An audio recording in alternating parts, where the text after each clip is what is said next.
My name is Arriell Mussi. I am up and coming with my motivational speaking and everything as well.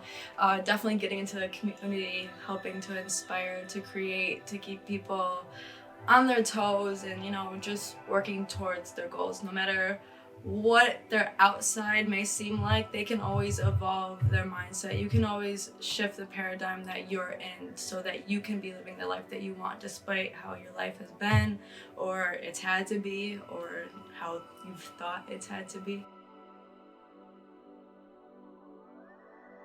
5, 4, 3, 2, 1, 0. Yo, what's up? This is Boho Hobo, and we welcome you all back to Bindlism, a philosophy to a self-sufficient lifestyle. The purpose of Bindlism is to unlock authentic perspective as we create a community of like-minded individuals who are living a self-sufficient lifestyle. A self-sufficient lifestyle is one in which a human being is activating their self-awareness to curate an authentic life that keeps them sustained mentally, emotionally, and physically in their adventure towards self-fulfillment. Boho Hobo's mission is to support a community that fosters this culture. We will be interviewing a diverse group of people, including artists, creatives, entrepreneurs, and independent thinkers to make this happen. Please join us in this journey as we explore the world and broaden our horizons with discoveries of new perspective. Thank you to everyone who is taking the time to stop by on your journey to give us a listen. We hope you enjoy, and as always, explore endlessly. Alright, we're rolling. Wow. Oh, We're it's here. on the Look at floor. I was that. like, We're here. I was like, okay. we're here. Yeah. We're here at the Gear Factory, folks. Episode Damn. 51! You missed 50 by, a couple weeks. I saw you just posted on Instagram Yeah. though? Or yeah, Instagram was on there. I just saw that. Congratulations. That's so Yep, nice. Josh Montreal. Well, it Shout was- out to. Well, I didn't watch the video yet, but I literally on the way over here I saw that you guys posted it. Oh, yeah. He just Like- posted Yeah, I was gonna it, say yeah. I just saw it on the way Because over I was here. like listening to like the first like couple minutes on when I drove back. Yeah, crazy. That's so exciting. It's so funny to see like everybody's like doing everything that they said they were gonna do in those videos. Yeah. Oh, true, yeah. We should talk about that. Yeah, Yeah. no, we definitely should. I mean, even Iris, I saw she figured out something with her stuff. That was cool. Yeah, so what we're mentioning right now, we're in a like entrepreneur group prior to COVID, like literally right up to COVID starting. Yeah. Yep. How many weeks did we even get through? Like I 3 or think we 4? did 4. I think we did 4. I Damn, think we did. it's a goddamn shame. Yeah, I know. We had some really good things planned. We really did. But Cause now like everybody did it though. Yeah, it true. was the group. We don't was, need all of us motivating each Yeah. other. We just do it. Yeah, Self-motivated. for sure. the group was run by Olivia Luciani, who has been on the show, and now she's like out in Buffalo, Yeah, she So- moved out there. or well, what is it? She go to Niagara Falls area? She's around there. I don't know where Like exactly she north. went, but she's around there. Yeah, that's Yeah. crazy. So much has changed. It has. That was a big move for her too. Yeah. She was back and forth on that one for a while, but I'm glad she did it. She seems so happy. Yeah, It's gonna true. be cool to see like what everyone does in the next like Right. I guess a year to that point. Yeah, Yeah. for sure. Well, if you want, why don't you tell everyone who you are? We didn't even introduce you. Okay. My name is Arriell Mussi. I am up and coming with my motivational speaking and everything as well. Definitely getting into the community, helping to inspire, to create, to keep people on their toes and, just working towards their goals. No matter what their outside may seem like, they can always evolve their mindset. You can always shift the paradigm that you're in so that you can be living the life that you want despite how your life has been or it's had to be or how you've thought it's had to be, I guess. So, And you yeah. just released a new book. Yes, I did. Ascension by Paradigm Shift. Yep. I'd actually... it's like a user-friendly book. It's not really long. I did that so that people can kind of come to their own understanding rather than saying like you need to think like this or this is how it should be or needs to be. It just kinds to help explain your emotions on one side and to see the extension to the other side. So that kind of comes with the polarity of how life works and how you can really carry from one side in one place and see it all the way through. So essentially kind of seeing why things have to be a certain way so you can appreciate the other side. So yeah, it was a really interesting time.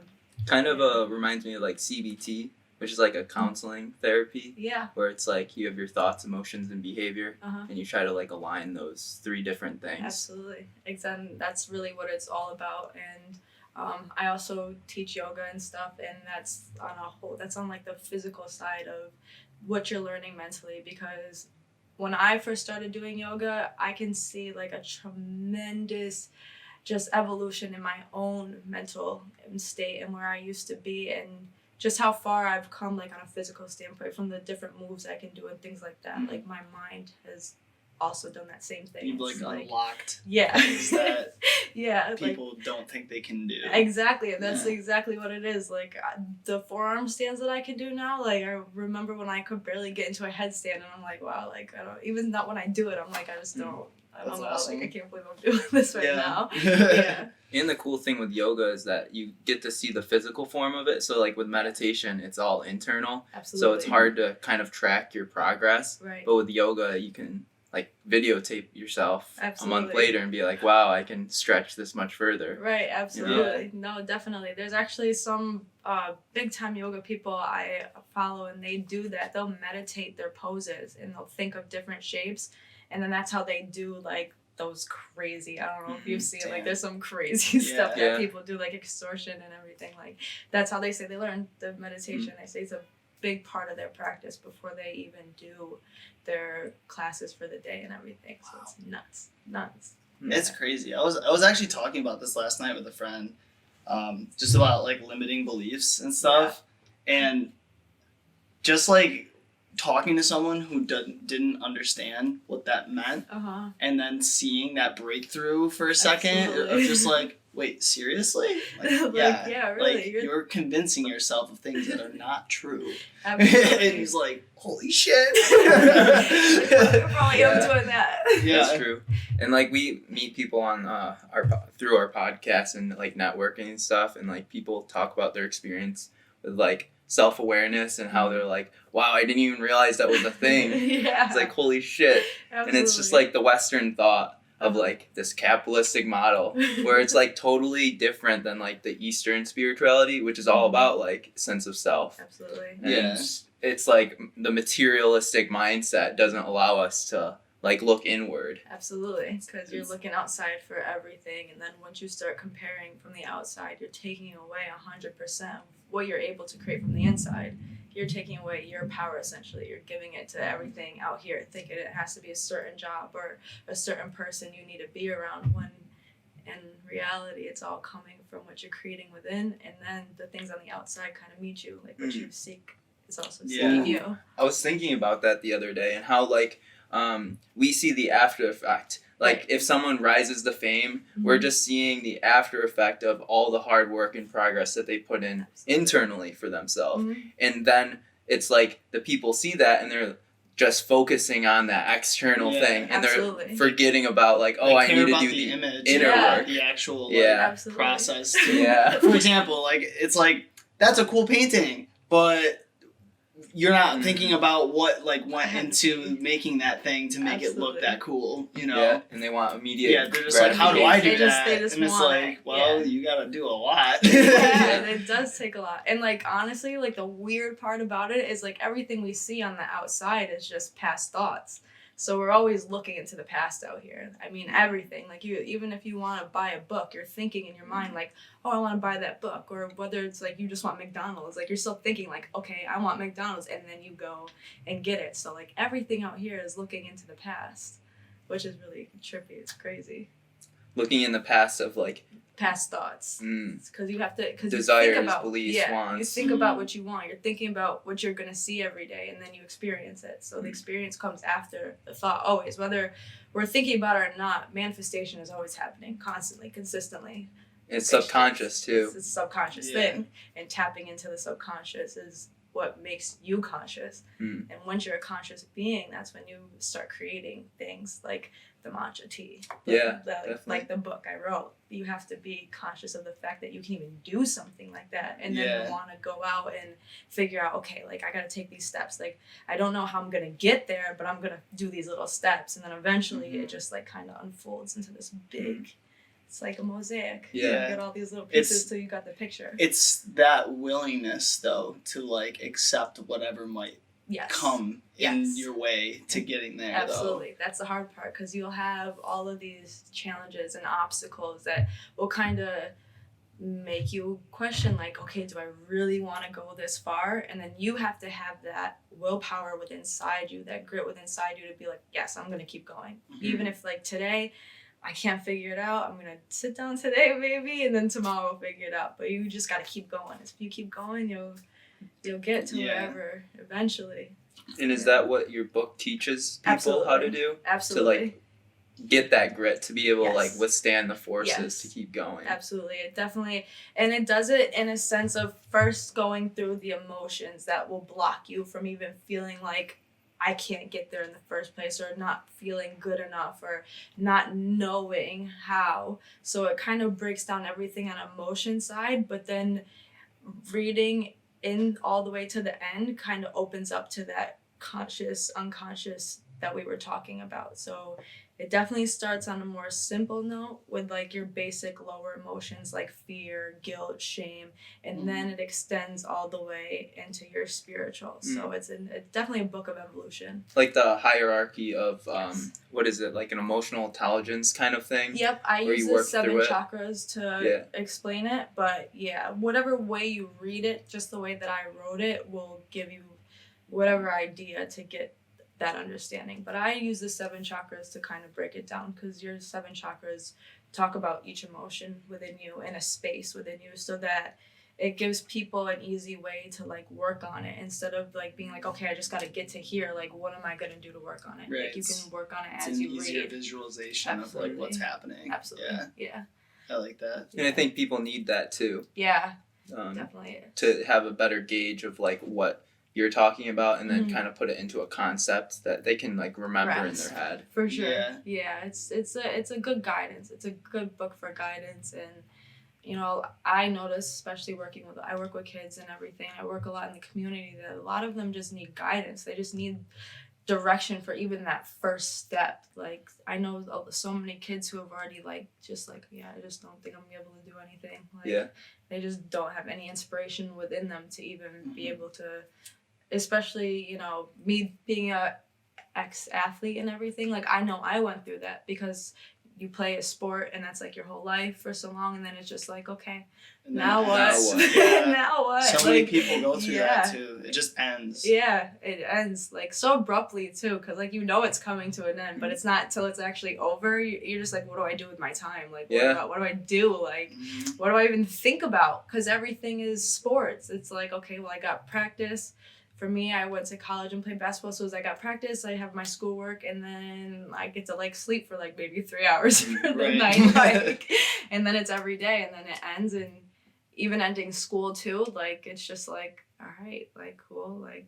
And you still have that mindset too, that like ambition. Yeah, like, to want fuck, to be I need doing to do something. something. Yeah, dude, it's like addiction. It really is. You gotta crazy. know where to put it. Yeah, for sure, absolutely. Yeah, which is hard. I mean, I struggle with that sometimes, but it's more in like the reverse effect, where it's not that I don't know like what I can do, it's that I have so many things I could do. I don't know which one to pick. That one's definitely where I'm at now. Yeah. That one's really had to like, I really had to be like, man, like, well, I gotta like kind of condense. And it's like I'm starting to understand that a lot of my ideas are gonna be for the future, and I'm kind of filtering out like those ideas that are for now and the ones that I'm gonna get to in maybe like 5 years. But that's like me thinking for myself, and it just is a reminder too that like there are things coming down the road too. So I never have to be scared like, okay, like when I do finish the book, I mean it's done, but I was having these thoughts then like, what do I do next? Now I'm just like doing something that's next. So but yeah, and maybe you can find like the root, like if you have a bunch of different skill sets, is there like one core root skill that kind of allows your other skills to build off of, for Absolutely. instance? I would definitely say just like my passion for wanting everybody to have a better life. That's really it. Everything that I do comes from that root feeling, emotion, just experiences I had when I was younger. Like, once I understood the mind, once I understood what my thoughts were doing, what they could create, I just had like this sense like everybody needs to know this. Like, everybody needs to feel like this empowerment, and like that's just where my drive comes from now. That's where every idea, everything that I'm doing for the future, it's all coming from there, from that one thing. Do you remember like when that initial like aha moment? I was just gonna happened? ask that. I felt like you were kind of alluding to it. So No, absolutely. Actually, I really do it. I started doing the yoga. What was it? It's like 5 years ago now. It was actually when I was pregnant with Mikey. So I started doing it like very basically, obviously, because I was like 7-8 months pregnant at the time. So, but then it was after I had him, and I was staying with my grandma at the time, and I had started doing like the hula hooping and stuff, and I started doing the headstands and stuff, and there was just like one night that I was reading. And I was like, yeah, I'm going to just try this tonight. Like, I was just, like, so scared. And I'm just like, I'm just going to try this. And I did it over and over and over all night for, like, maybe 5 hours. My grandma was yelling at me because, like, all you hear is banging in the freaking basement. I kept falling over. She's like, are you okay down there? I'm like, yeah, I'm good. But then I finally hit it. And it was, like, everything that I was reading about the conscious, your mind, and everything like that. And then, like, in that moment, once I hit it, I was like, oh my God, it was really my thoughts that, like, because I could have felt like the first 3 times I've been like, no, I'm good on this. I'm good on this. And then, you know, just even having Mikey there with me, him being, like, so new and everything, like, flooded my mind like an epiphany. I was just like, okay, like, whatever I want to do at this point, I'm going to do it. I was doing online classes too that year, and I decided, like, I'm going to go back to school. And I decided to apply to medical school at Alvernia, Pennsylvania, and I ended up getting in. But then just some things happened, and I decided to go to Casanova instead. I ended up coming home. But even that, just the fact that I even got into that school was just, like, so crazy to me. And being able to, like, go into that dental program, because that's what I was going to do. And, like, I just kept going and kept going and just kept going. And, like, even all the people I was meeting at Casanova, and then they ended up letting me run the HEOP program there. And, like, all this stuff was, like, finally happening. Like, and I'm just like, wow, this is really nuts. Like, it just kept going awesome. And going and going. It was really crazy. And did you have, like, a roadblock that was preventing that, like, explosion of progress? For sure. Like, when I was going to go to Alvernia, like, I didn't really have much money at that time and everything, and I needed, like, to be able to live there, and I couldn't, and I couldn't live on campus because I had my son, so I decided to come back home. And like I said, I went to Casanova instead, and then that was the hardest year ever. Like, Mikey was coming to classes with me. He was coming to practice with me. Like, you look at my basketball pictures, like, Mikey's on the side of the court, like, chilling, like, running around, like... some days I couldn't get to class, and my teachers knew this, and they were, like, really great with me. They really were at being able to, like, turn in my stuff through email and stuff, and it was just really hard to get through that year. But I did. And even when I look back now, I'm just like, wow, like, Mikey was really sitting in there with my freaking biochemistry classes. Like, he's chilling. Probably low-key smart as fuck. I know. He's probably like... hearing all this stuff. Like, it's just, like, in there, like... when he's like older, he's gonna be like, yo, I remember that shit. I know, he's gonna be like, I know all of this. He's, like, in my environmental classes, my calc classes, like, he's in everything. Like, it's just really crazy. And he was just sitting there, too. And my teachers and everybody, they're like, wow, is he just sitting there? And I'm be, like, wow. super well-behaved. Like, I have no That's clue. awesome. Like, I have no clue. But he did, and everybody on campus knew him. They loved him in the cafeteria, in the freaking offices. So like, it was really great. Like, and those things really kind of just overshadowed the hard part that I was going through. I mean, my car broke down, like, 1,000,000 times, and the windshield wiper stopped working, like, all in the same week. Like, it was, like, nuts. It was so nuts. It was, like, on the way home from one of our games, too, and it was pouring that night. I'm like, oh my gosh, this is crazy. But, yeah, there's definitely definitely. And there always continues to be those roadblocks that I face sometimes, but you just keep going, and then it's like those moments that you keep going, and then something like finishing a book happens, and you're like, wow, I guess that stuff How really the hell did didn't that happen? matter. Like, but I face that stuff all the time. It's it's just like that willingness to not like let those things get at you to the point For of sure. like Giving canceling your entire plan. Absolutely. Which Absolutely. so many people, I know so many people who let that stuff It just does. like, oh, what happened to whatever you were working on? Ah, well, this happened and It blah. rained that day. Yeah, you're just like, oh, I'll get around to it, and Yeah. that's kind of just becomes the excuse. Mm-hmm. You're like, damn, Yeah. I really have faith in you. I know, right? I definitely know a lot of people like that too. Do you think it's like people, well, you're talking about limiting beliefs. Do you think it's like people don't feel like they are good enough to be able to do it? Or is it more so that they haven't found a vision great enough to want to pursue? I think for one, it's a lot of people don't even know how powerful their thoughts are to begin with. Yeah. So they're not even putting the effort into like even changing those thoughts when they get them. They're just like comfortable with either like that victim role, or they're comfortable with not going so far because then they feel like they haven't even failed. Like, you don't try, then you feel like you haven't failed. But like Good that point. too, that's still within your thoughts, because somewhere subconsciously you know what you want to do. Somewhere subconsciously you're creating feelings of agitation or whatever because you're not doing what you truly want to do, and you're just doing whatever, maybe vices, or just laying around or playing video games or whatever to fill that time and that void, rather than coming to fruition with what you truly want within inside you. But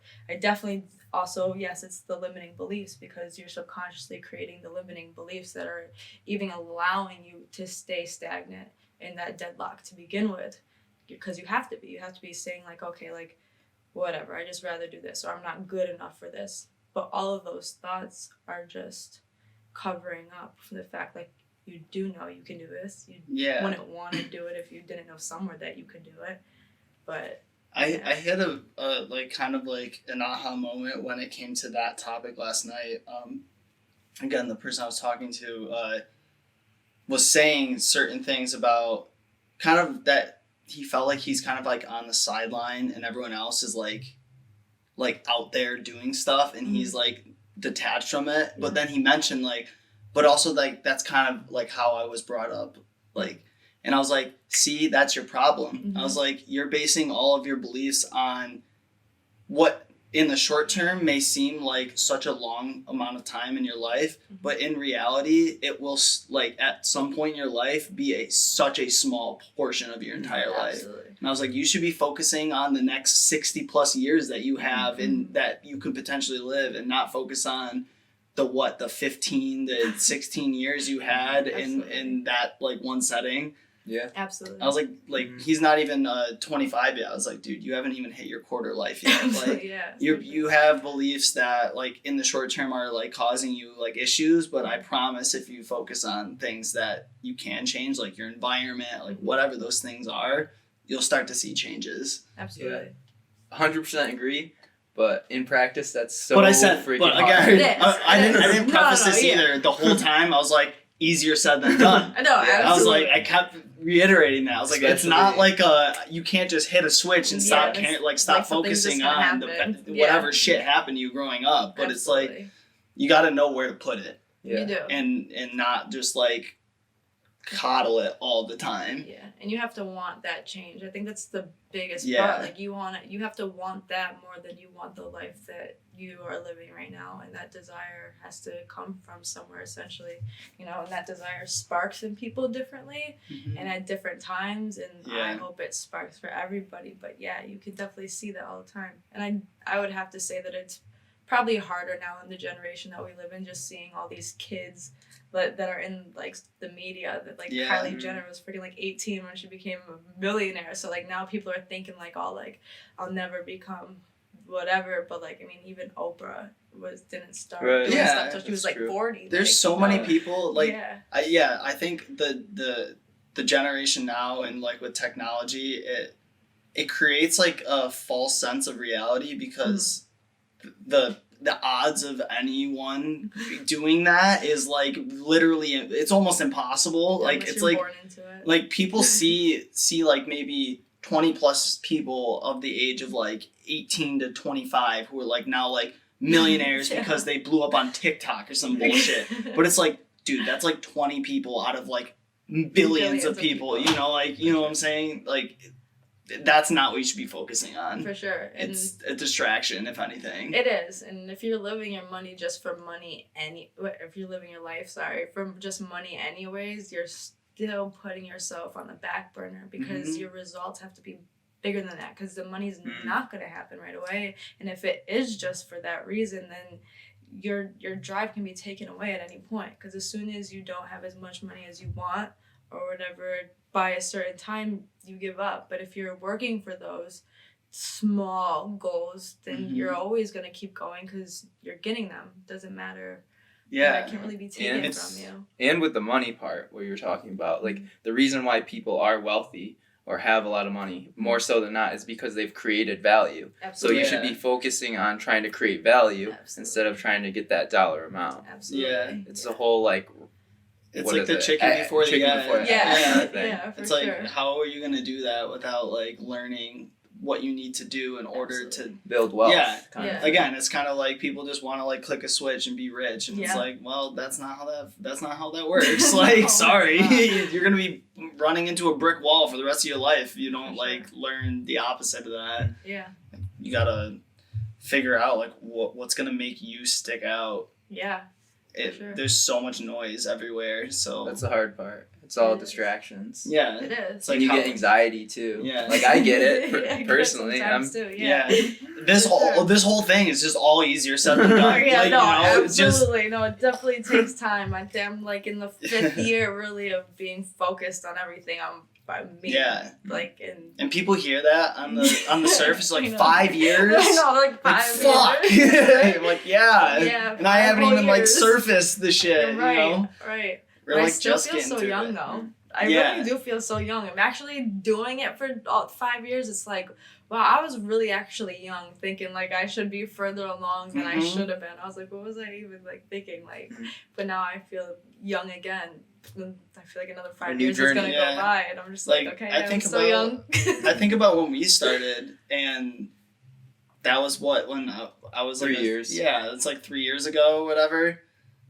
And it was like I was a sophomore in college or some shit. It was like a little, I was so little. Like in my Right. mind now, thinking back Right. to my like sophomore self, I was so like immature, Right. didn't know like anything. But at that moment, I was sure. like, oh, I'm gonna be like so successful, Like, blah blah blah. Absolutely. But you and know, it doesn't come. well, yeah, I You have to remember keep pushing. getting so frustrated, like couple months into like doing stuff, like why aren't these things happening? Right. And it was like a lot of just frustration until I realized like, oh, it's because like, well, I have no value to provide. Yet. Yeah, Like, that's really what it is. I made we made a couple shirts, like what to do. Why would anyone give a fuck about that? Like, you know, what are we gonna do differently? Right. Yeah, it took time. It Right. did. It took probably a year and a half, 2 years before you even started like podcasting. So Uh-huh. and that was like when value started happening. So it takes time. It's patience. It is. It's definitely patience, and I guess being around the right people too. It's just Your environment for your sure. environment's huge. Your Huge. environment is huge. Yeah. Yeah. And you said it was 5 years for this journey, this Yeah.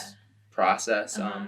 Is that like 5 years of you making the book, or 5 years altogether? Like 5 years from when I first read a book on Whoa. when I first read a book on like how the subconscious and the conscious mind, and really just Napoleon Hill was like my guy. Bob Proctor, Napoleon Hill, they taught me so much, but they were like my first mentors. I mean, not physical, I wish, but yeah, like 5 years when I first started to read about how your thoughts create your environment, how they create your world, and when I slowly started to change them and alter them. Like I have old notebooks still from when I first started doing this, like writing down thoughts that I had every day and how I wanted them to be different, how I wanted to be like this. And then like I have my notes of, okay, by this time next year, I'll have this. And then I would go back and I would have that. And I'm just like, wow, this is this is really nuts. Like, and I remember reading something by Bob Proctor, and he was saying how if you don't have a destination in life, if you don't know where you're going, you'll just kind of be going ping, ping, ping, ping, ping. And he was saying how it's just like if a boat goes out into the ocean and they don't have a destination as to where they're getting to, then they'll never get to where they need to go. Yeah. They have to have some way of getting there. And then he was saying how you always have to remember that it doesn't matter where it's going to come from or how it's going to happen. You just have to know it's going to happen, and you'll just keep doing everything that you need to, and things will just start showing up. People will just start showing up. Inspiration will just start showing up. And it's those little things too, hearing those little things that will really carry you, those little thoughts like, okay, because sometimes I didn't know. Like, even when I was doing my book, I didn't know how I was going to publish my book. I had no clue. Mm-hmm. And then when it was time to do it, that just happened. I have no idea how I was going to even have the book reviewed. But then it just happened. A way happened, and just, it was just believing and knowing that it would. Faith is huge, man.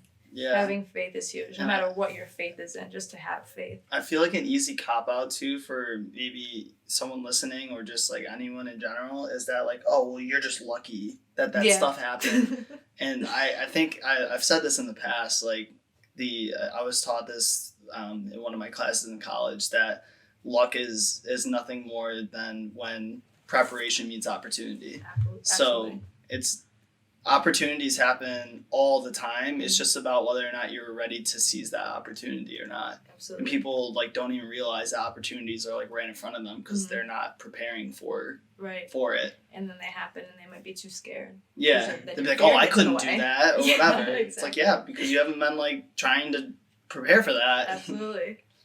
But then if you let one go by, at least then you know, like, I don't want that next one to go by. Mm-hmm. You know, and then sometimes it takes like missing out on an opportunity to get yourself prepared for the next one. It does. Get Because your they do head out come your ass. Right. Literally, some people are like, oh shit, I really should have done X, Y, or Z to like get that job or meet that girl or whatever you know, whatever you're trying to accomplish.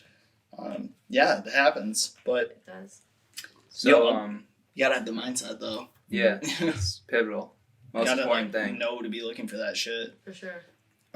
But to just give people context as far as like, okay, you've gone on this journey and you're also a mother, you're also a yoga teacher, you're also going to school, you're making a book. Like, how did you balance all of that? Because that's like the practicality of it. It is abstract, conceptual, like power of mind, but it's also like you got to get the grit and do the work. You do. You really do. And I'm going to be honest with you. When I first started, there was many days of tears.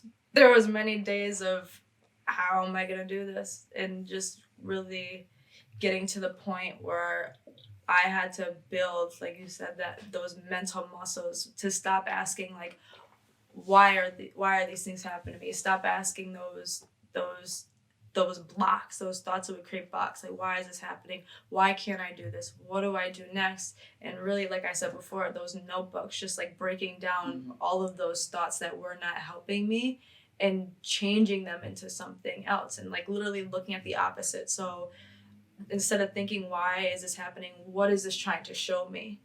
Why can't I do this? What is a different way that I can go about doing this? Or maybe is this trying to show me that I need to be going a different way? And eventually it became more of like a game. And it became like, Life is a game. Right. Absolutely. And it became more of me thinking like, okay, that is my higher self showing me two different things. Like, if I choose to keep thinking this way, then my life will continue to be in these patterns. Or if I choose to think about it in a more abstract way, then I can create a whole bunch of different patterns. Imaginative shit. Right. Kind of And thing. recently I've started to understand that once you can get your left and right hemisphere of your brain actively working together, because your right side is your creativity, it's your imagination. The left side is like the math of life. It's this is how life is supposed to be.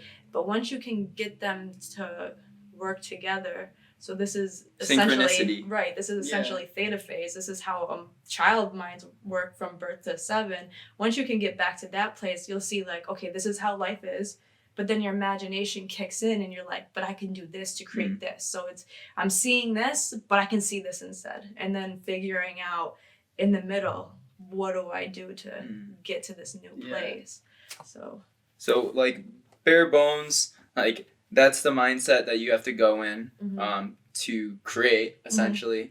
Now as far as the practical stuff, do you set like schedules or agendas? Like how do you keep yourself organized with all these ideas? I write everything down. I wish I would have brought my notebooks with me. And man, I have so many notebooks from the last 5 years. It's so crazy. And I'm always going through my stuff and I'm like, should I get rid of these? And I'm like, I can't. I literally can't. Like, it's literally seeing the evolution of my mind. But it's all been writing things down. It's reading things and literally while I'm reading, rewriting that book. Or I've actually done like 21-day challenges with Bob Proctor, and every day like he gives you something to focus on and you spend your whole day focusing on that. And I've done it with Lisa Nichols too. I've done 21 days with her as well. But I would say my biggest key was picking a mentor. I picked 3. I found Bob Proctor first. He led me to Napoleon Hill. And I use Lisa Nichols. Lisa Nichols is like my motivation for my motivational speaking. Bob Proctor is my mentor for everything of the mind. So that has been my biggest key, just wanting to learn and finding somebody who is smarter than me, somebody who is at the place that I want to be. So now I see these people, I've heard their stories, and they're kind of similar to mine. Like they came up with nothing. Like Bob Proctor, I mean, it's not the same with education wise, but he never even finished high school. Like, and this guy's freaking, you know, he's out killing here, killing it, living life. He literally just built a studio in his backyard. He goes up there and makes podcasts every day. And Lisa Nichols, like, she was a single mom growing up and everything. Now she's this huge motivational speaker. So I see them and I'm like, that can be me. And I just, in my mind, like I said, I play games. I'm like, that's me. That's just me in a different body. That's me in the future. So every day it's just, I'm going to continue doing what I need to do. Like Lisa Nichols, the one thing I always stay with me, she says that she just makes one extraordinary decision every day. And that's it. She said there's nothing special about her. She just every day she woke up and decided to make one more extraordinary decision. And that's how she got where she was. Yeah. And now all the thoughts, all the journals, all the books or the notes that you've written, is that essentially like a culmination of all those imported into a book? Is that kind of how you made the book? Absolutely. Okay. Absolutely. The book is definitely just accumulation of my journey and everything that I learned. Like even when I was writing it, I was just like, wow, this is inside me. Like this. And even when I read it after I wrote it, I'm like, I don't even feel like I wrote it. I felt like it was like coming from something so much higher, something that like I still have yet to even get to, that I'm still working towards. And it's just like a reminder, like you will get there. You will. And it's crazy. Like even when I talk now, even when I do my videos on Instagram, when I first started learning that stuff, I couldn't talk about it. Like I knew it was in there, but now I can talk about it so fluently. And people will have conversations with me, and there's the things that can come out. It's just like, wow, like that's nuts. That's built. That didn't just happen overnight. That's true.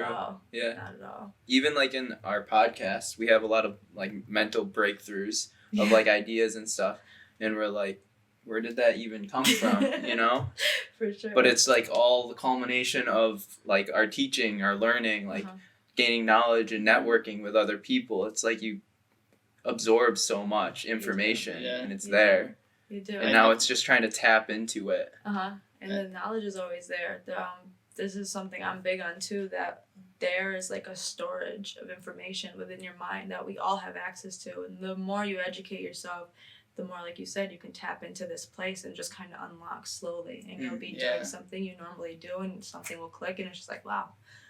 Like, yeah, I know that. Like, that's nuts. And I think an important reason for that, at least in our case, is that we open the door to as many perspectives as possible. That's huge. And I think just in general now, like I go out into the world and I could be talking to someone who has just like beliefs that are just so opposite for me, but I'm still gonna spend the time to try to understand their perspective strictly for just like educational purpose. Absolutely. How can I understand this person so that I can like coexist and maybe even like learn like why like there's reasons for why people believe things. I mean, sometimes that's a good point. I know where you're going with this. like so I mean, like sometimes it's just because it was taught to them at a young age and they just don't know any better, or it's like learned through experience or whatever. But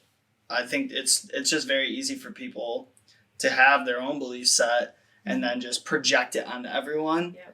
And then be like, why don't you understand me? Like, why aren't you just gonna like follow suit? And it's like, well, that's how freaking like religious wars happen. Yeah, you know, for sure. they're just like screaming, projecting at each other, and then they're like, screw it, let's get violent. And it's like, well, that's not a good solve to that at all. Maybe just have a kumbaya and like learn a little bit about each other. For sure.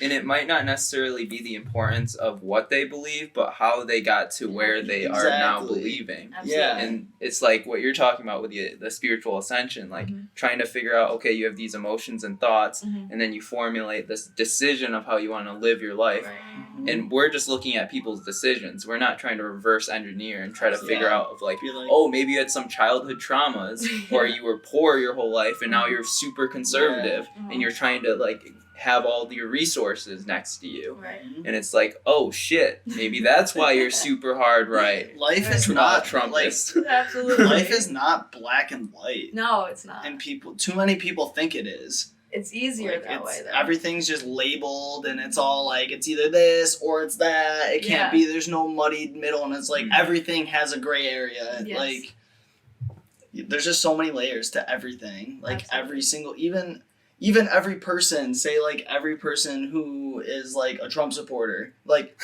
We're going there. I just think it's a very relevant like analogy to make. Yeah. Like, just because these 5 people all support Trump doesn't mean that they all got to that like belief the same way. Like, it's all nuanced. Like, they all probably have 5 completely different reasons for why they like feel so strongly convicted about like, and in their mind they're right, Yeah. which makes sense why they're so trying to push that belief. Which is funny too.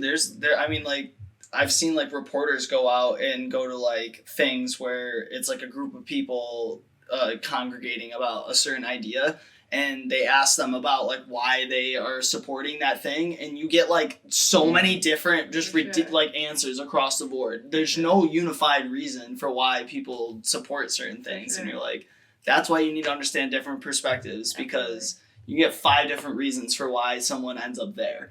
You know, people are too focused on the what and not focused on the why. Exactly. Right. Yeah. Again, Western philosophy. We all care about the end goal, the end result, and not materialist. Right. Got there. Absolutely. Because at least then you know, like, oh, that is why. So maybe we should focus on this, and then maybe we'll unlock your understanding of maybe why this belief like there's something else better out there than this like thing that you're going after or supporting, whatever it is. I don't know. There's even some beliefs that will keep you, like you said before, just they're just thoughts for distraction. So like you're not even thinking about anything else besides what Trump is doing or what that next person is doing. I mean, some people aren't even, focused enough on themselves. Yeah. They're so focused on the negative that's on the outside. Maybe it makes them feel better about their lives, or maybe it makes them think that they can control something in a way because they can't control something themselves internally. Like that's a good insight. Like people are doing it because they want to feel better. It's escapism. But the same reason why like we're pursuing self-growth is because it makes us feel better at the end of the day. So it's like the will to try to run away from your fears, or like the will to want to grow in yourself has to far surpass the will to want to stay where you're at. Right. In that bubble where it's comfortable. comfortable. It's comfortable, yeah. Breaking those old patterns. Because even that, like before, sometimes you have to change who you're hanging out with. Sometimes you have to change what you're doing every day. And some people don't want to do that. They don't. Yeah. They don't want to take even those little steps. There's so many steps on the journey that I can see people would get to, because I had to face them myself, that would be like, no, I'm just gonna. This is good.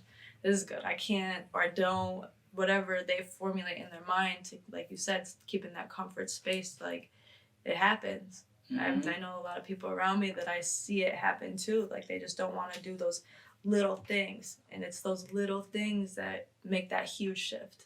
It's really changing patterns at the end of the day. Yeah. It's like a daily habit, Yeah. daily routine. For sure. Yeah, you'll never Yeah. experience anything new if you're always doing the same thing.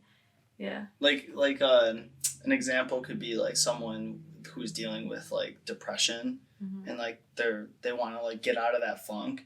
Like, something I did when I was in a depression was like simply just like making my bed every morning. Mhm. That like quick win in the morning was Yeah. like a great way to like get me out of like a shitty mindset. Yeah. Because at least then for like the next hour, I'm like, I felt like kind of accomplished, that like Right. I had like a clean space. Uh-huh.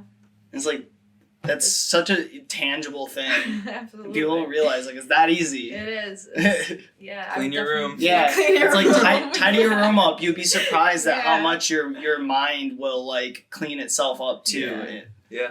Like, Yeah. people always say like your like living environment is very much a reflection of how your brain is, Absolutely. and just because it's messy doesn't necessarily mean that you have a bad like mindset or whatever. It could just mean that you have a lot of thoughts that are just floating around, but Yeah. organizing them might help you realize like which thought you should be focusing on more than Right. others. Like prioritization of just stuff in Yeah. your life. Kind of a side note, but like plays to that effect. But like that's why I'm like a big believer of minimalism, is because it clears your headspace and then you focus on what's absolutely important. Mm-hmm. And you only have so much energy, so much resource to who you are, and you want to like kind of direct all that energy into specific goals. Yeah. Absolutely. Definitely being able to quiet your mind is huge. That's a huge accomplishment, to even be able to reach, like you said, to be able to focus your energy. I like to think of it as if energy was like money, how would you spend it every day? Would you just give it to this and that and that and that, or are you going to be more conservative with it? Like you said, you've got to be able to direct it. But that's why meditation, things like yoga, they're so important, because if you can quiet your mind, if you can filter out the things essentially that are not even benefiting you in the day to even think about, because essentially your thoughts are creating your environment, and you can really pinpoint those things that are not so positive, then you can slowly filter out what you can get rid of and what you can stop focusing on. And all the negative thought patterns that are just Absolutely. pulling you down. Yeah, you don't even realize Yeah. until you really focus on them that you're probably even having them so consistently and so Yeah. constantly.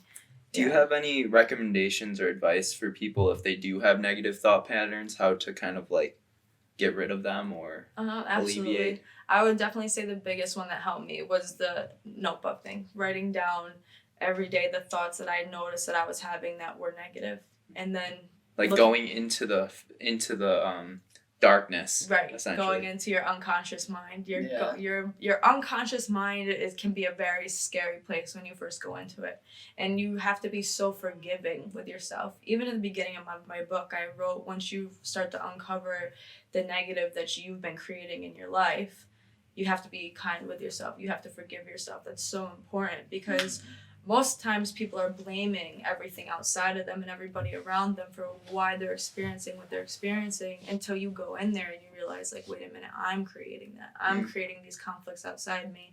I'm creating these events to happen. I'm creating this, and taking responsibility is another huge thing that you have to do too, because until you take responsibility, you're again giving all the energy outside of you, giving it to this, that, him, her. And until you take it all inside and internalize it.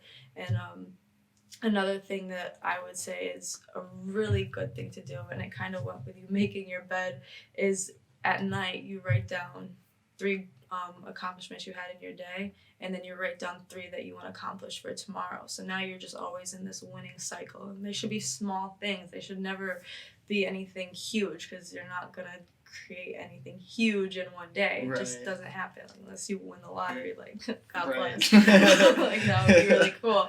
But yeah, so it's really getting focused on the details of what's going on within you. Really focusing on yourself. And sometimes that means not being able to hang out with people every day. Sometimes that means not being able, I know we can't right now because we're in quarantine, but you can't go out every night. You can't go party every night. Sometimes maybe that means you can't even go play basketball every day. Like, you really have to set that time aside to figure out what's happening within you so that you can even begin to erase and shift and create something new within you to begin with. And that's hard for people too. Some people don't like to be alone because once you're alone, all you have is your thoughts. All you can really see is what's happening within you. So. And if you're Yeah. stuck in the reality of your life Mm-hmm. and you're not creating or imagining, Imagining. imagine cultivating. Yeah, that's a new one. That's a good word we can use. Imagine a cultivating. Cultivating what's in our imagination. That's a good one. Then you're just sitting with your reality, and if your Yeah. reality sucks, Yeah. then that sucks. That sucks. It's I say it all the time, man. Like, it's like if you went into a movie theater and you saw a movie you didn't like, would you go and watch that movie every day over Right. and over? Or you gonna go watch a new fucking movie? Like, you know what I mean? Yeah. Like, it's a choice. Everything is a choice.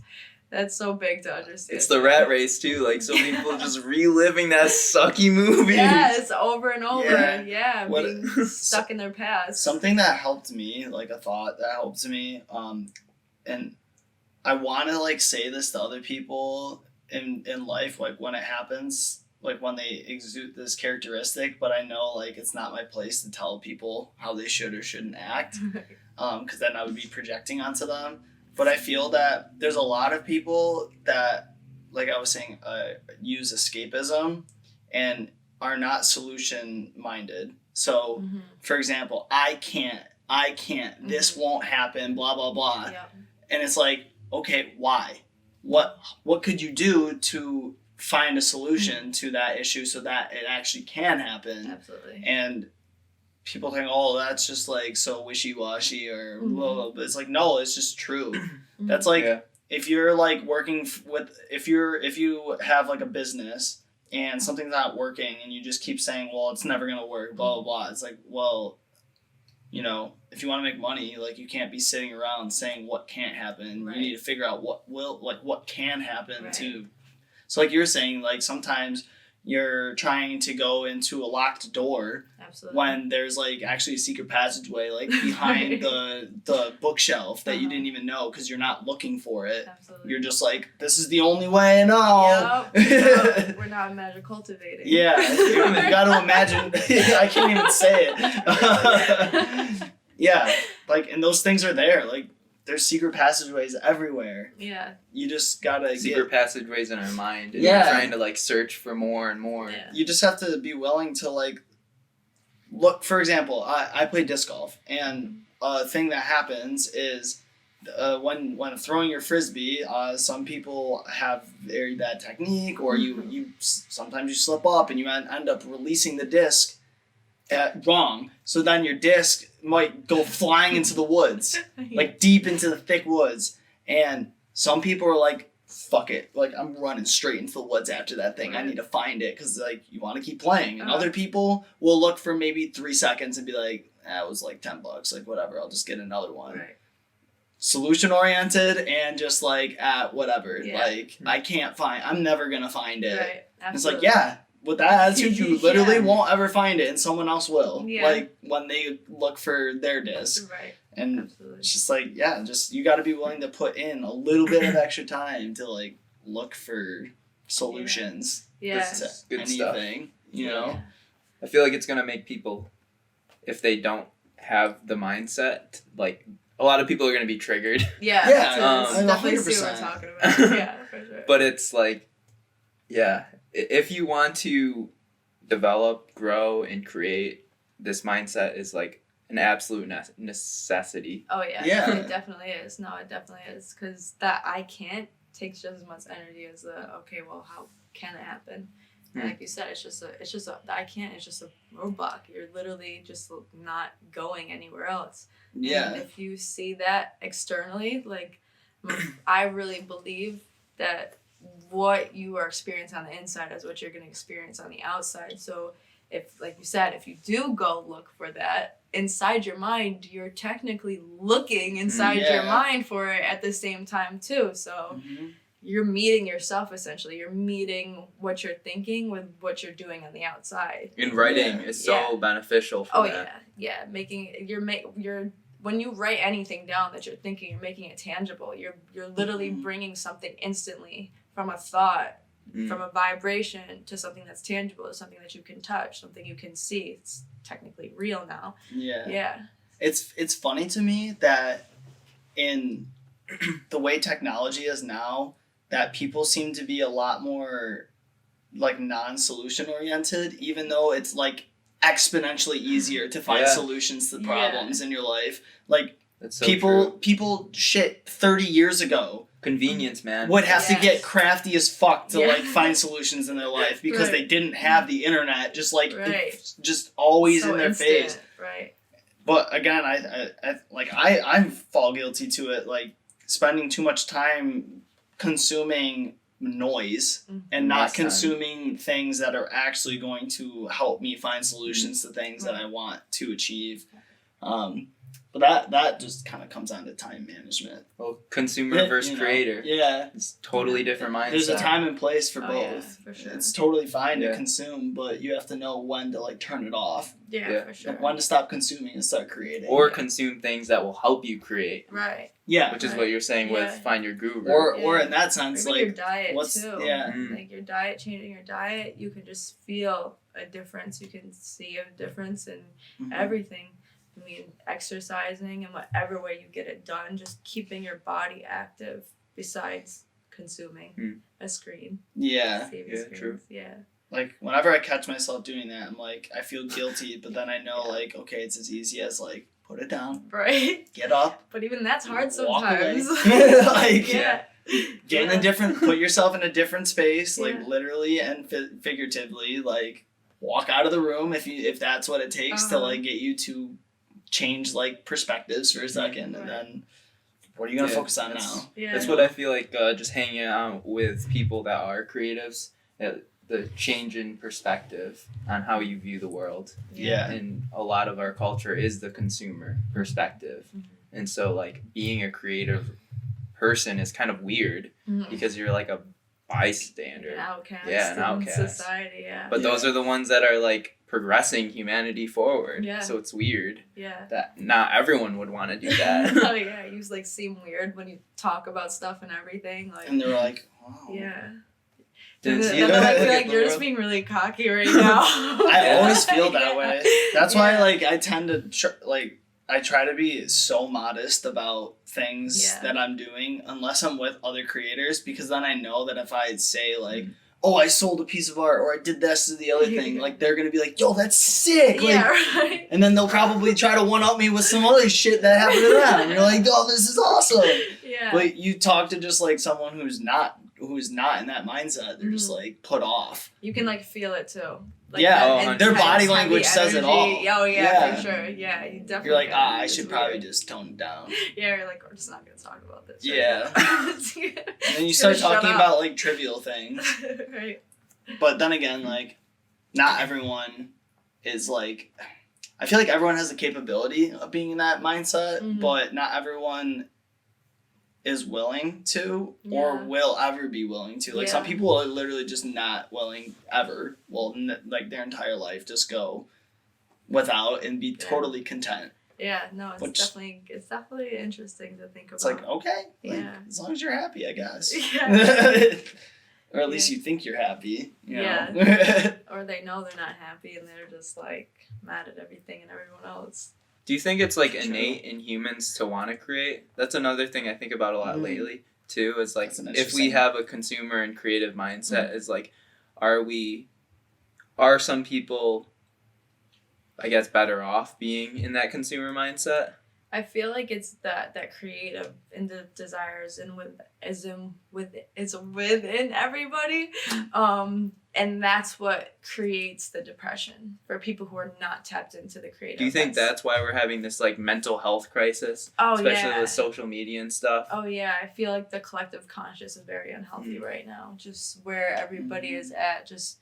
But that might be a good thing. That might be the transition we need. It could definitely be. I mean, like an awakening. I definitely think that everything is happening for a reason, and I hope every day that people start coming to, and you know, even people getting unemployment and stuff right now, maybe it's making them more positive. Like, wow, the government's like doing something for us. Like, I don't know. So they can backstab us later. Yeah, because I know, right? I mean, like, everyone's always thinking like the government's out to get us and like things like that, and like things are not in our favor. So maybe this may help them awaken something. Maybe like, okay, maybe like not everything is against me in a way, but I definitely do feel like that creativism within everybody, and it does cause a sense of anxiety or depression, or like that's why they don't feel good enough, because somewhere inside them they know that they can be producing more, they can be doing more, they're just not living up to that in a sense. And even if it's them seeing things without them, like,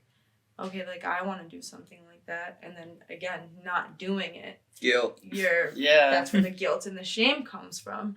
But then those things internalize and you project them onto other things, so you feel guilty with other things, and you just experience things that make you feel more guilty, more shameful, until you really go within yourself and find out the root of where it's coming from. I definitely feel like this is the root of a lot of it. And like you were saying, with people that like you're talking about like being creative with, and you're getting this like heaviness to the conversation where it feels like they don't want to listen to it, you know damn well that they're going home and being the very person that is thinking in their head like, oh, I could have been doing that. And like there's that jealousy there. That's what it is. I definitely feel like that's exactly what it is. It's just like, damn, like I could have been doing that. But then somewhere along the way you sell yourself and say like, well, I can't, because they already did it. But I mean, like, everything that everybody's doing has been done.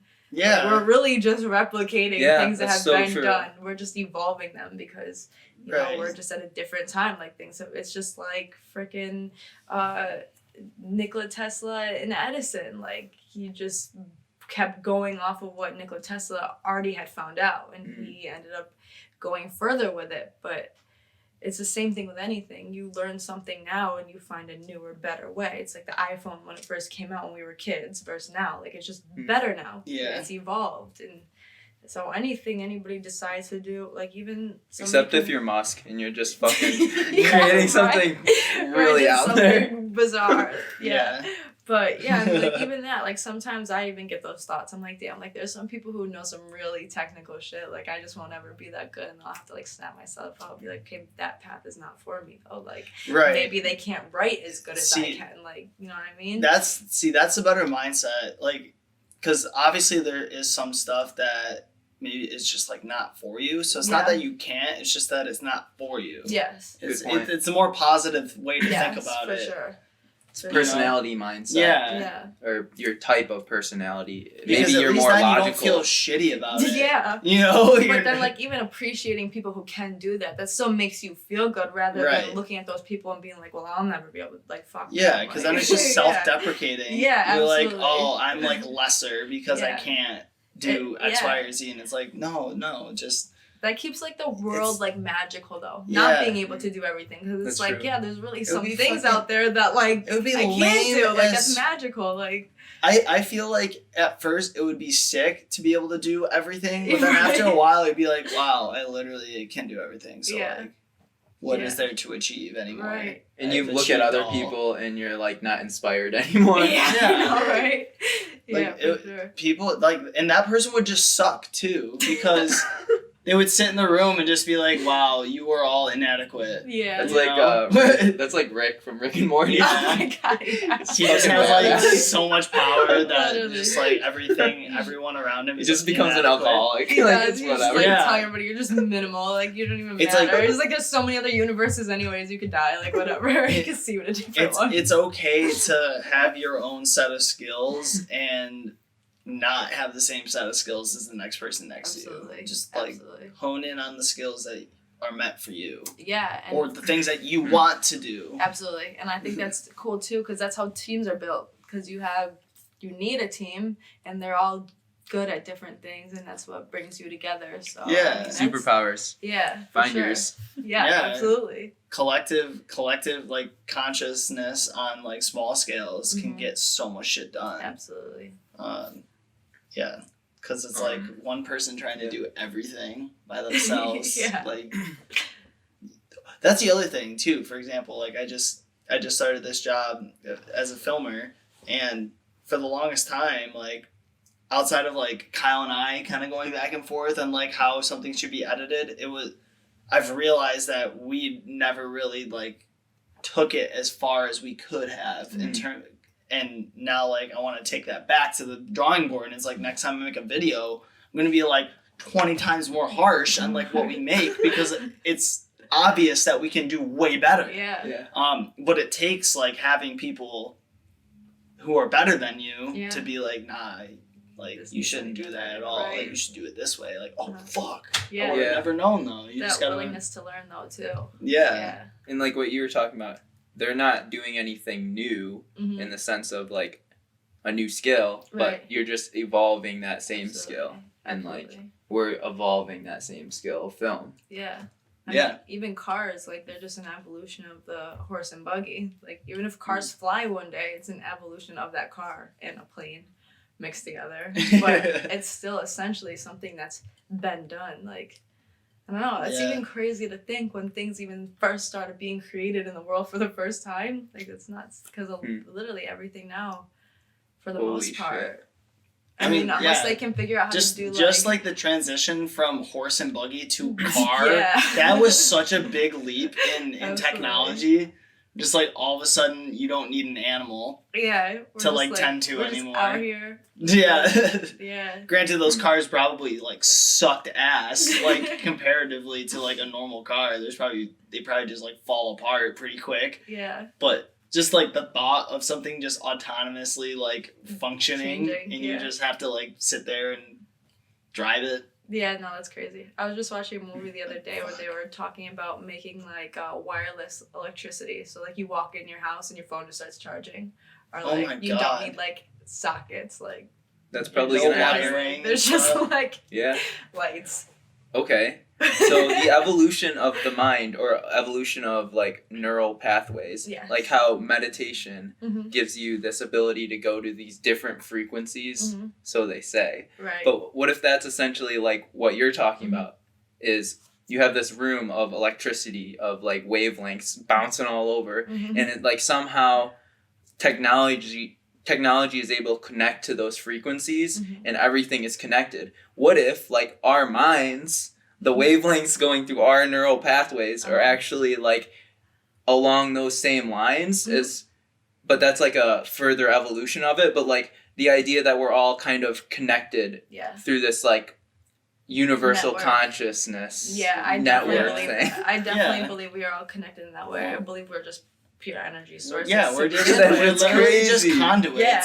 Like, We're just walking energy. Like no, yeah, we, definitely. We just We're just like physical barricades, Your but like body- the energy your is like body Yeah. just radiates energy The and energy like that waves, courses different through types all of of us. waves. So like Yeah. whether it's sound waves or like Light waves. light waves, yeah, like But even that's still all the same energy. Like, it's all on the spectrum. yeah, I it's mean, just color different. Yeah, to sound. just it's different the same, frequencies. Just different spectrums.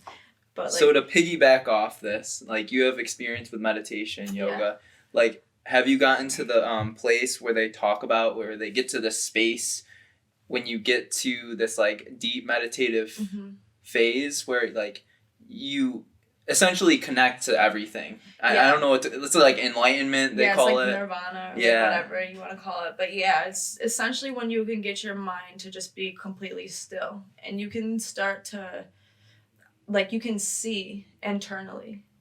It's like being in a dream state, essentially. Like, even when I first started reading about it, it was crazy, and I would like be like, okay, like I'm not seeing anything. Then one day, like, my mind just got so quiet, and I could see. It's like you're like building in your mind. You can see these pictures. You can see whatever What you the want to see, and essentially, what will happen is you can, when you're dreaming, you can start to control your dreams. You'll know that you're in a dream and you can go to where you want to. And Dude, it's like Inception. I don't know. Does that mean that like I just tapped into that without realizing it?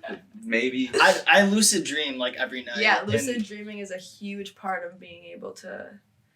It's So like, what does it mean? It's like a quicker form of manifestation, I guess. Being able to experience things quicker, being able to experience the thoughts that you want to instantly, rather than having to build them. Like I said, in our physical reality. Right. Oh. It's like I said, like there was a time where I had to like literally focus every day on having these positive thoughts, and then one day, that's just what my paradigm was. I just was having those thoughts instead of having to focus like, okay, I'm having these thoughts, I need to change them. You like literally get to a point where you just change them. But that's why I said like your thoughts are just so important, because like even wanting to create, like when you wanted to do the matcha tea, like there had to have been a point when your mind was thinking so much about making that, more about making that than anything else. And that just happened from repetition of what you want to be thinking about. And every day you wake up and it's like, okay, I got to do this matcha tea. And if you think about it, when you got close to actually having the product, you started thinking about it even more, because you're like, okay, now I need a label. Now I need to have a container. Now I need to have the actual product. And then all of a sudden you have the product in here and now you're having tasting and you don't even realize it, but you're having, your thoughts are so consistent on that. And you're literally vibrating with it so consistently and so constantly that it ends up just happening. I mean, it's not like just happening, but like your thoughts are just more repetitive on that. You start seeing it.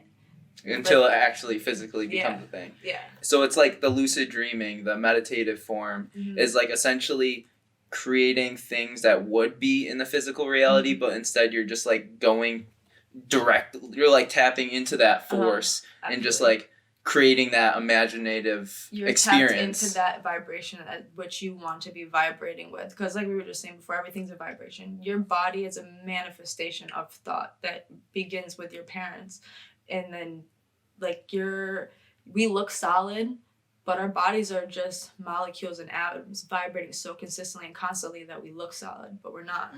We're like technically in a sense see-through. But we think what we think about the body, so we see it how we see it, but that's not really how it really is. But we're always vibrating. That's why our thoughts attract what we want to experience, because you're tapping into a vibrational field that's higher than us, that's as below, so above. So what you are constantly thinking about is what you're constantly attracting.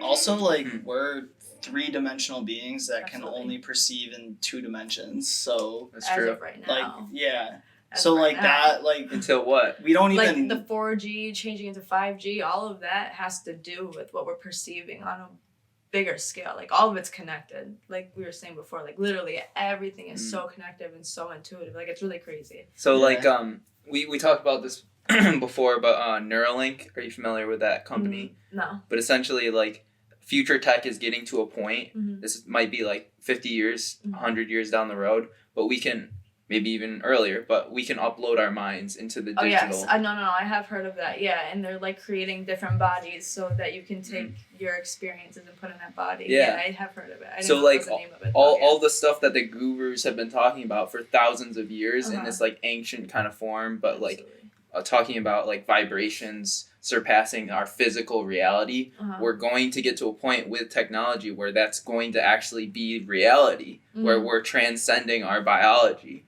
But that's a fucking crazy thing to think about. I think that we already do that though, but now we're being able to do Evolving it on a level where we're doing it in the physical instead of being birthed, because that's what's happening during birth. I mean, you have the mental we all have the same mental complex at birth to like whenever you just learn things and you tap into different parts of it depending on what you're learning. But now we'll be able to do this in the physical sense where we're taking it from a live person and putting it into not a real person.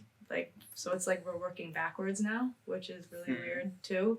Like, and you could live other people's lives essentially. Yeah, which is nuts. Which is really crazy. Which you kind of do when you're dreaming, when you're lucid dreaming. It could maybe not be you, your physical reality you, but it's like this new character form that you're taking on. Even when you talk to other people, you're essentially living in their life for a moment, because they're projecting. They're projecting their beliefs. They're projecting where they're thinking. So you're experiencing that other person. Or if You're you're getting watching boxed a in a movie, little bit by right. that too. If you're watching a movie, you're experiencing that other life. Like, you can watch a sad movie and cry, but nothing's really happening to you. Right. You're just so in tune to what you're watching that it seems real, because it is technically real. I mean, Until it actually does become real. Where yeah. you can, like a movie in maybe 200 years from now is just, you're literally just living another person's life Yeah. that you want to live. Yeah, for sure. Like, what the fuck? Yeah, like, what the fuck? Yeah, absolutely. Yeah, I wish I understood like my lucid dreaming more,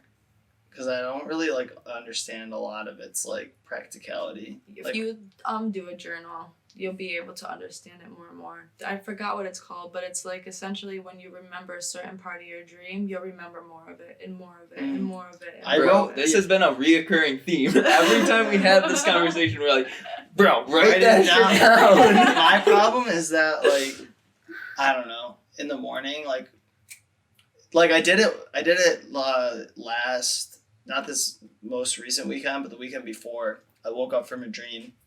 I was at my friend's house and I wrote like some notes in my phone. A lot of it didn't really make a lot of sense to me, but I was like, It maybe doesn't, that's just probably. a start. Yeah. Yeah. That I was remembering like details from it. Mhm.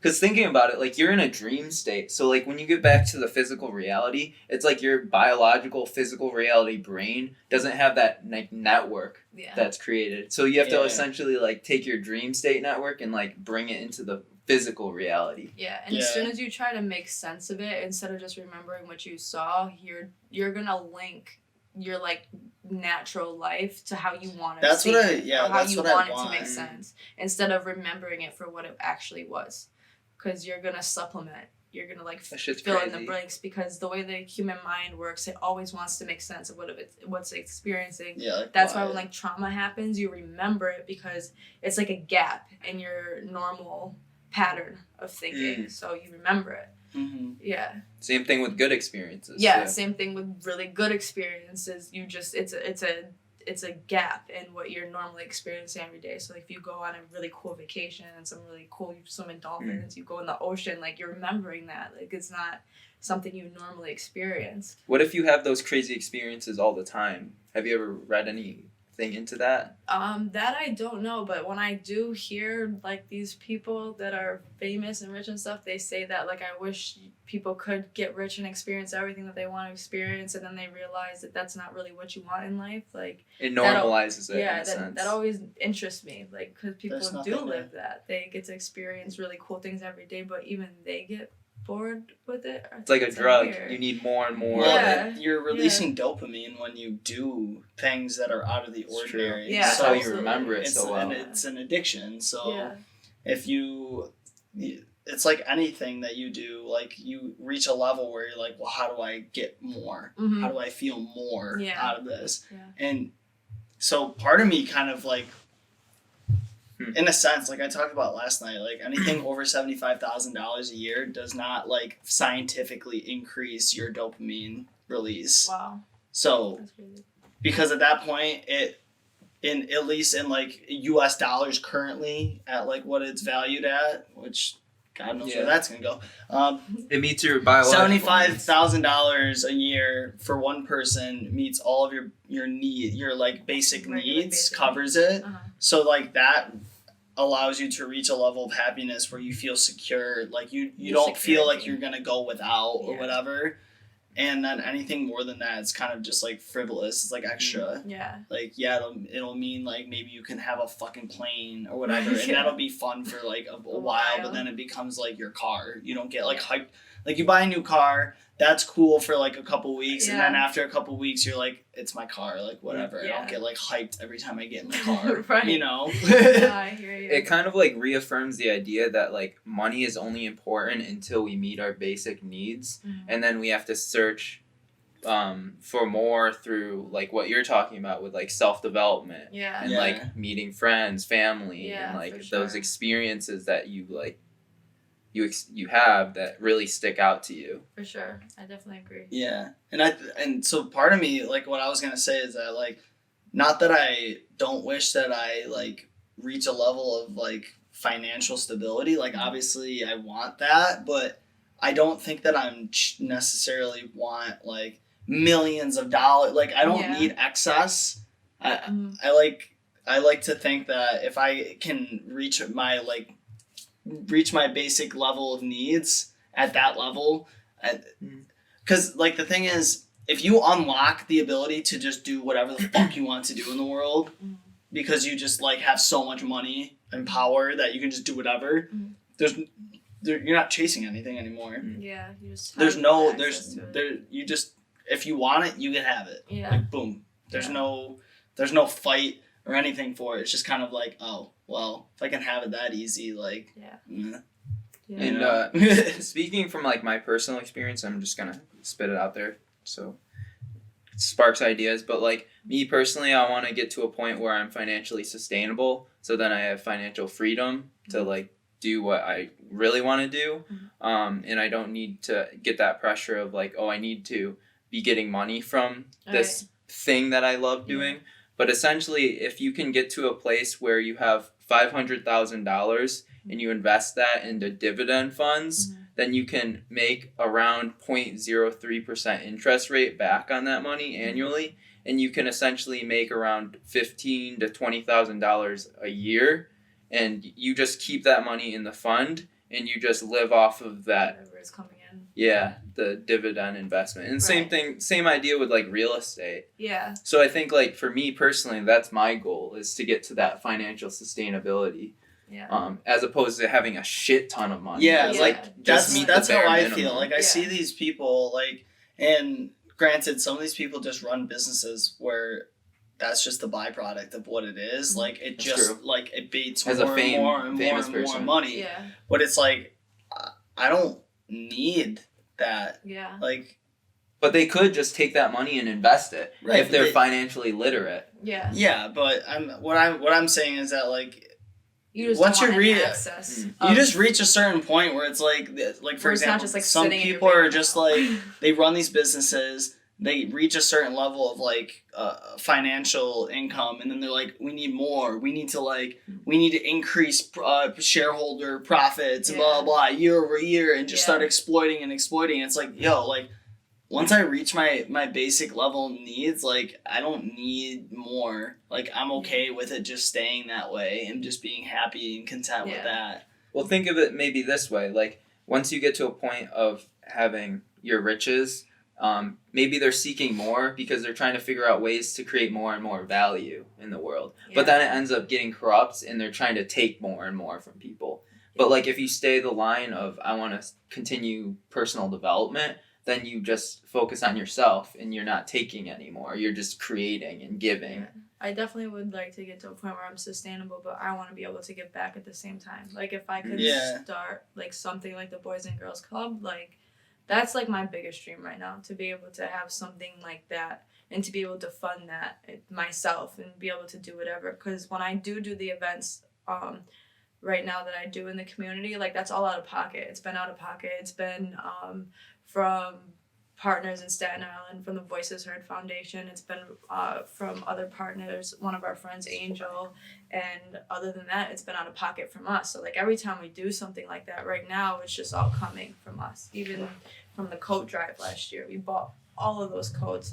We were able to fundraise a little bit of money off Facebook, but just to be able to have that bank account, or to even be able to help fund other people like myself that are trying to do something like that in their community, like that's really important for me myself. So, is it a nonprofit then? Yeah. Is that how it's funded? Okay. Yeah. So And to give people context, like what's the main mission goal of that? our main goal right now is to really focus on the youth and to get them, like I said to begin with, to get them into their creative, to show them how important their thoughts are. I would love to start a program eventually where we could work with these kids one-on-one every day to teach them about the mind, to break down how the subconscious, the conscious part of your mental works, and to have different workshops, different outlets. The events that we do right now, the idea behind that is to show them that there's always people thinking about them, showing them that there's things happening behind the scenes that they're not even aware of. So they should keep doing things in life. You meet a lot of those kids in the inner city and they don't think that anybody cares about them. And when we Right. show up and do those events and we do give them free supplies, we give them free clothes, we give them free jackets because they're walking in the winter and they don't have anything to cover up, somewhere we're hoping it's triggering them to think like, okay, like maybe there is something looking out bigger than us. Like I don't ever tell people what to believe in, but I do hope people understand that there's something bigger than us. There, I mean, it wouldn't make sense if there wasn't, you know. You see ants and we're bigger than ants, and you would have to think like something's got to be bigger than us. Something's got to be providing us this energy, even if you believe it's the freaking solar system, like just something, like, you know what I mean? That's why they may be called God the Creator. Yeah, it's because that's absolutely. the life energy that's given to us to keep going. Because there's energy running through everything, all of us. I mean, everything has a consciousness. I don't think people know that too. Like this chair, that couch, the floor, all has a consciousness. It all vibrates at a certain level. It stores energy. What do they call that? It's like pan consciousness. Yeah. What is that? I know chi is one word for it. Chi. Yeah. I know that's one word for it, but you're probably thinking of panpsychism. Okay. Where essentially, like what you're talking about, everything has consciousness, Yeah, and we're just like maybe a higher percentage of consciousness in these certain life forms, but like all of it is like maybe that has 1% consciousness. Yeah. But we're all interconnected. It has a lower vibration. Yeah. Yeah. But I mean, we're all made out of the same stuff. Mhm. It's just different combinations of stuff Right. that create different things. Like even the periodic table, if you look at elements, the only difference from hydrogen is carbon is one has a higher atomic mass, one is vibrating higher, but it's still a vibration essentially. And us as human beings, we have this consciousness that can perceive, which is like nuts. So it's like if we're these human beings that have consciousness that can perceive, then what's essentially next? Like when we think a thought, if you think in your head right now, microphone, what is hearing that thought inside you? If you picture that bottle in your head, what is seeing that bottle within you? That's true. Right? Where's that life energy coming from? Right. Or it's like an awareness. It's an awareness beyond you, but it's happening within you. You're like a tool. Your body, your eyes are like a tool. So why can't we... Oh, sorry. Well, I was just going to say, because this is like a weird thing I saw someone do in like a video. They're like, when you are like having like a thought about something, do you hear yourself saying it or do you just see words? And some people literally say that they just see the words. And I personally hear, like, I can hear my, like, but even what are speaking. words? Then you would have to think, well, what are words? Vibrations. You're perceiving a vibration. Yeah. Words, the language is just decoded sounds. Yeah. We made language. It's just language wasn't a thing when we were created. That's an interesting thing. And it's like people say certain things and you get inspired or you feel certain ways. Yeah. Like they're like resonating at a certain level. Even like this kind of conversation that we're having where it's like eye-opening, it's like you feel that. And it's like, how can certain vibrations organized in a certain way give you certain feelings? Absolutely. Like, Absolutely. What the fuck? Well, that's even why like the whole experiment of you like say compliments to plants or you berate them with like insults, and the insulted plants actually they feel like negative energy and it like affects them. Or they do that with water too. Like I don't know if you ever seen with water, if they say like positive words, you get these like pretty snowflake like patterns, and the negative words, like once they freeze the water, it's like all distorted. It's not like in any type of pattern or anything. Like that's really crazy too. Yeah. Do you think Mother Nature knows what's good and bad then, in a sense? I don't think that it knows essentially what's good and bad. I think it just responds to whatever we are giving off.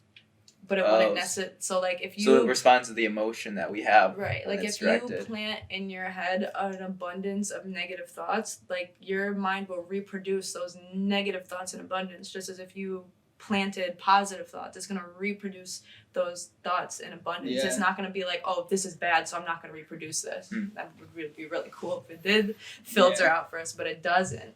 Like, you know what I mean? So because I don't think it can discern between the two. No, it just knows what we're giving off. And it responds to that. Yeah. Which makes sense why people have negative thought patterns and they just keep doing it. Yeah. Because, like, your body kind of craves it because it's a certain Yeah. frequency that it's used to. Yeah, it's like you're comfortable. planting those seeds, Yeah. so it's like if it's a garden, if you're planting those seeds, it has to produce those seeds. Like if I planted sunflowers, tulips aren't gonna grow. Like it's Right. not what's in its code. It's not what you're putting in that blueprint in the DNA. Like if you plant a tree, that tree is always gonna grow to be a tree, no matter what. And that's why, like, the stuff we were talking about is so, like, again, easier said than done, because, like, some of the, for example, like, negative thought patterns can be learned due to, like, your environment growing up. And then your body is just used to negative energy constantly being, like, projected at it or then, like, created by yourself. Right. So it's like And all then you can how see. do you, yeah, It's like a veil essentially from you have to, creating yeah, a new place. you It's have like to essentially unveil you're like literally you have to that. create a new place. That's Mhm. a whole new paradigm. You have to. right. And then once you create it, you have to go there by Yeah. believing that it's even there. That's Yeah. that faith. Do you know who Joe Dispenza is? Have you ever heard of Yeah, him? I have heard of him. Why He's a not? neuroscientist that talks Okay, just yeah. about that. Uh-huh. He talks about become a nobody, like strip your ego, everything, so Mhm. then you can become a somebody. But in Absolutely. order to become an anybody, Uh-huh. or in order to become a somebody, you have to become a nobody, then become an anybody, so then Uh-huh. you can choose the path that you You want want. to choose. It's essentially like that ego death Mhm. thing. Yeah, absolutely. And also, like, your ego so say you're 20 years old, like, your ego is mainly created due to, like, the environment which you grew up in. Your So, nature, like, nurture. yeah, Yeah. like, you didn't have like, up until maybe you were, like, 16 or 17, you started to, like, be able to, like, go hang out on your own, like, Yeah. where you can take the car or something. That's, Yeah. like, the first chance you get to, like, create your own environment. Absolutely. You don't have Yeah. someone telling you what you can or can't do or who you can or can't hang out with. Right. And But so you're even- just constantly stuck in, like, a bubble Yeah. of someone else's, like, imagination. that Unless they you want aren't. to Like, express. imagine how amazing it would be if, like, parents gave kids more freedom to just Yeah, create. because I feel like even when you do get to that point of True. when you start to get your own freedom, you're still essentially, I feel like, sometimes making decisions because you couldn't do something before. So you might be like, oh, okay, well, I'm gonna do this now because I can. Or it's like kind of like a rebellion stage Yeah. that you could go through with some of the decisions you're making. Or you just make better decisions because, like, me personally, like, I saw a way my mom we were growing up and stuff, and I was like, I can't, like, live like that. So Right. I was creating a different pathway in that way. But, like, either way, you're still kind of being guided based off of what your past Good or was. bad, it's Good or like- bad, no matter what yeah. you choose, you're still having some kind of influence Yeah. from your past. It's like you're building off what Mm. your parents or if you grandparents, whatever you grew up with, where you're going based off of what they left off at. So again, it's like Mhm. you can either evolve that life or you can kind of fall into Mhm. that life. Because it's also a motivator. Like, if you have traumas and stuff, Yeah. it's like it gives you even more a reason to want to create and imagine cultivize that world because you're Yeah. trying to get away from that fucking shit. Yeah, for sure. Yeah. Yeah. Well, that's what, like, so that's the thing. I think that's really, like, that's the crux of the situation for anyone. Mhm. It's, are you willing to use that as a template to learn from and do something different, Mhm. or are you going to just fall in line Yeah. with what that said to Yeah. do or be? That's definitely And- a victim role too. I Yeah. would definitely Yeah. say because you that's comforting being able to think like, well, I was raised this way or I didn't have anything growing up, so like it's not my fault. Well, that's the whole victim role that you Yeah. are operating off of, or thinking like, oh, I made these mistakes in the past, so I'll never be able to do this. That's still a victim role of thinking. That's still living in fear and not being able to get past that veil of being able to say like, okay, well, this did happen, but I can do this. And then going the next step further into doing what needs to be done and figuring out how to do that. Yeah. Yeah. That's some fucking solid shit right there. Seriously. So we didn't even talk about this, but like you, like outside of the book and everything, you do TeaBeeMilk. Yeah. Do you want to talk about that a little bit Yeah. and kind of fill people in on like Yeah, for that sure. whole side of things that you do? Yeah, for sure. TeaBeeMilk right now is I need to everyone keeps telling me, why don't you do a podcast? But right now I just do videos. I post them on YouTube or whatever. That's just been probably not a good thing, but the comfortable way to do it. I should evolve that at this point. I'm definitely probably there. But even before that, Yeah. remember in Olivia's group, we were saying that like, or you had these ideas Yeah. and like they weren't even set in motion, and then you went to TeaBeeMilk, Yeah. and now you're like again evolving that. Yeah. And it's like for at sure. one point you didn't even have TeaBeeMilk. Yeah, no, definitely for sure. Because I was saying in the group meetings that I used to do spoken words of like 3 years ago, and then Right. I stopped doing them. And then I think it was Andy, you were telling me like you should just like post videos every day. Yeah. And then I just Yeah. started posting my videos every day. But like then I saw, it was like when I started posting those videos that I really saw what was like inside me, and I could really see like, wow, I know so much. Like what can I do with this? Like now that's where I'm at, and kind of like filtering through that. I mean, like I did the book and everything, but like I said, now I want to be able to somehow start classes or start a program or whatever. I mean, I haven't really filtered that idea out yet, but like I'm thinking about it every day, so I know Yeah. I'm building it essentially. You're looking for that next Yeah, evolution. Definitely looking for that. And this one's going to be such a big one that I know it's going to take longer than everything else I've done at this point. So I'm really just sticking to it and everything. So TeaBeeMilk right now has just been a way for people to get to know me, get to know where I'm thinking, and I would definitely feel like it's important because I just wrote a book, and people are going to wonder like, well, what does she think about? Like, what is she doing that I can do, and things like that. So I think it's definitely building my value. I think it's definitely building my image. Most people who know me just know me as she played basketball. Yeah. If you Google my name, basketball comes up. Like that's all I thought of myself at one point was just basketball. So I think I'm just kind of creating this image.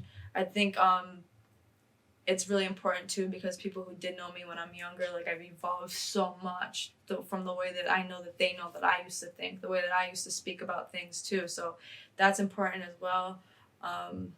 And you're And- doing it truthfully. Oh yeah, it's 100% truth, 100% from my heart. Everything I speak about is the way that I live my life. I'm trying to shift to live my life, or I focus every day on living my life. And it's important that people know that everything I speak about, I always talk about in a way that people know it's obtainable for everybody. Like this is not just for a certain type of person. This is not just for anybody who's lived a certain type of life.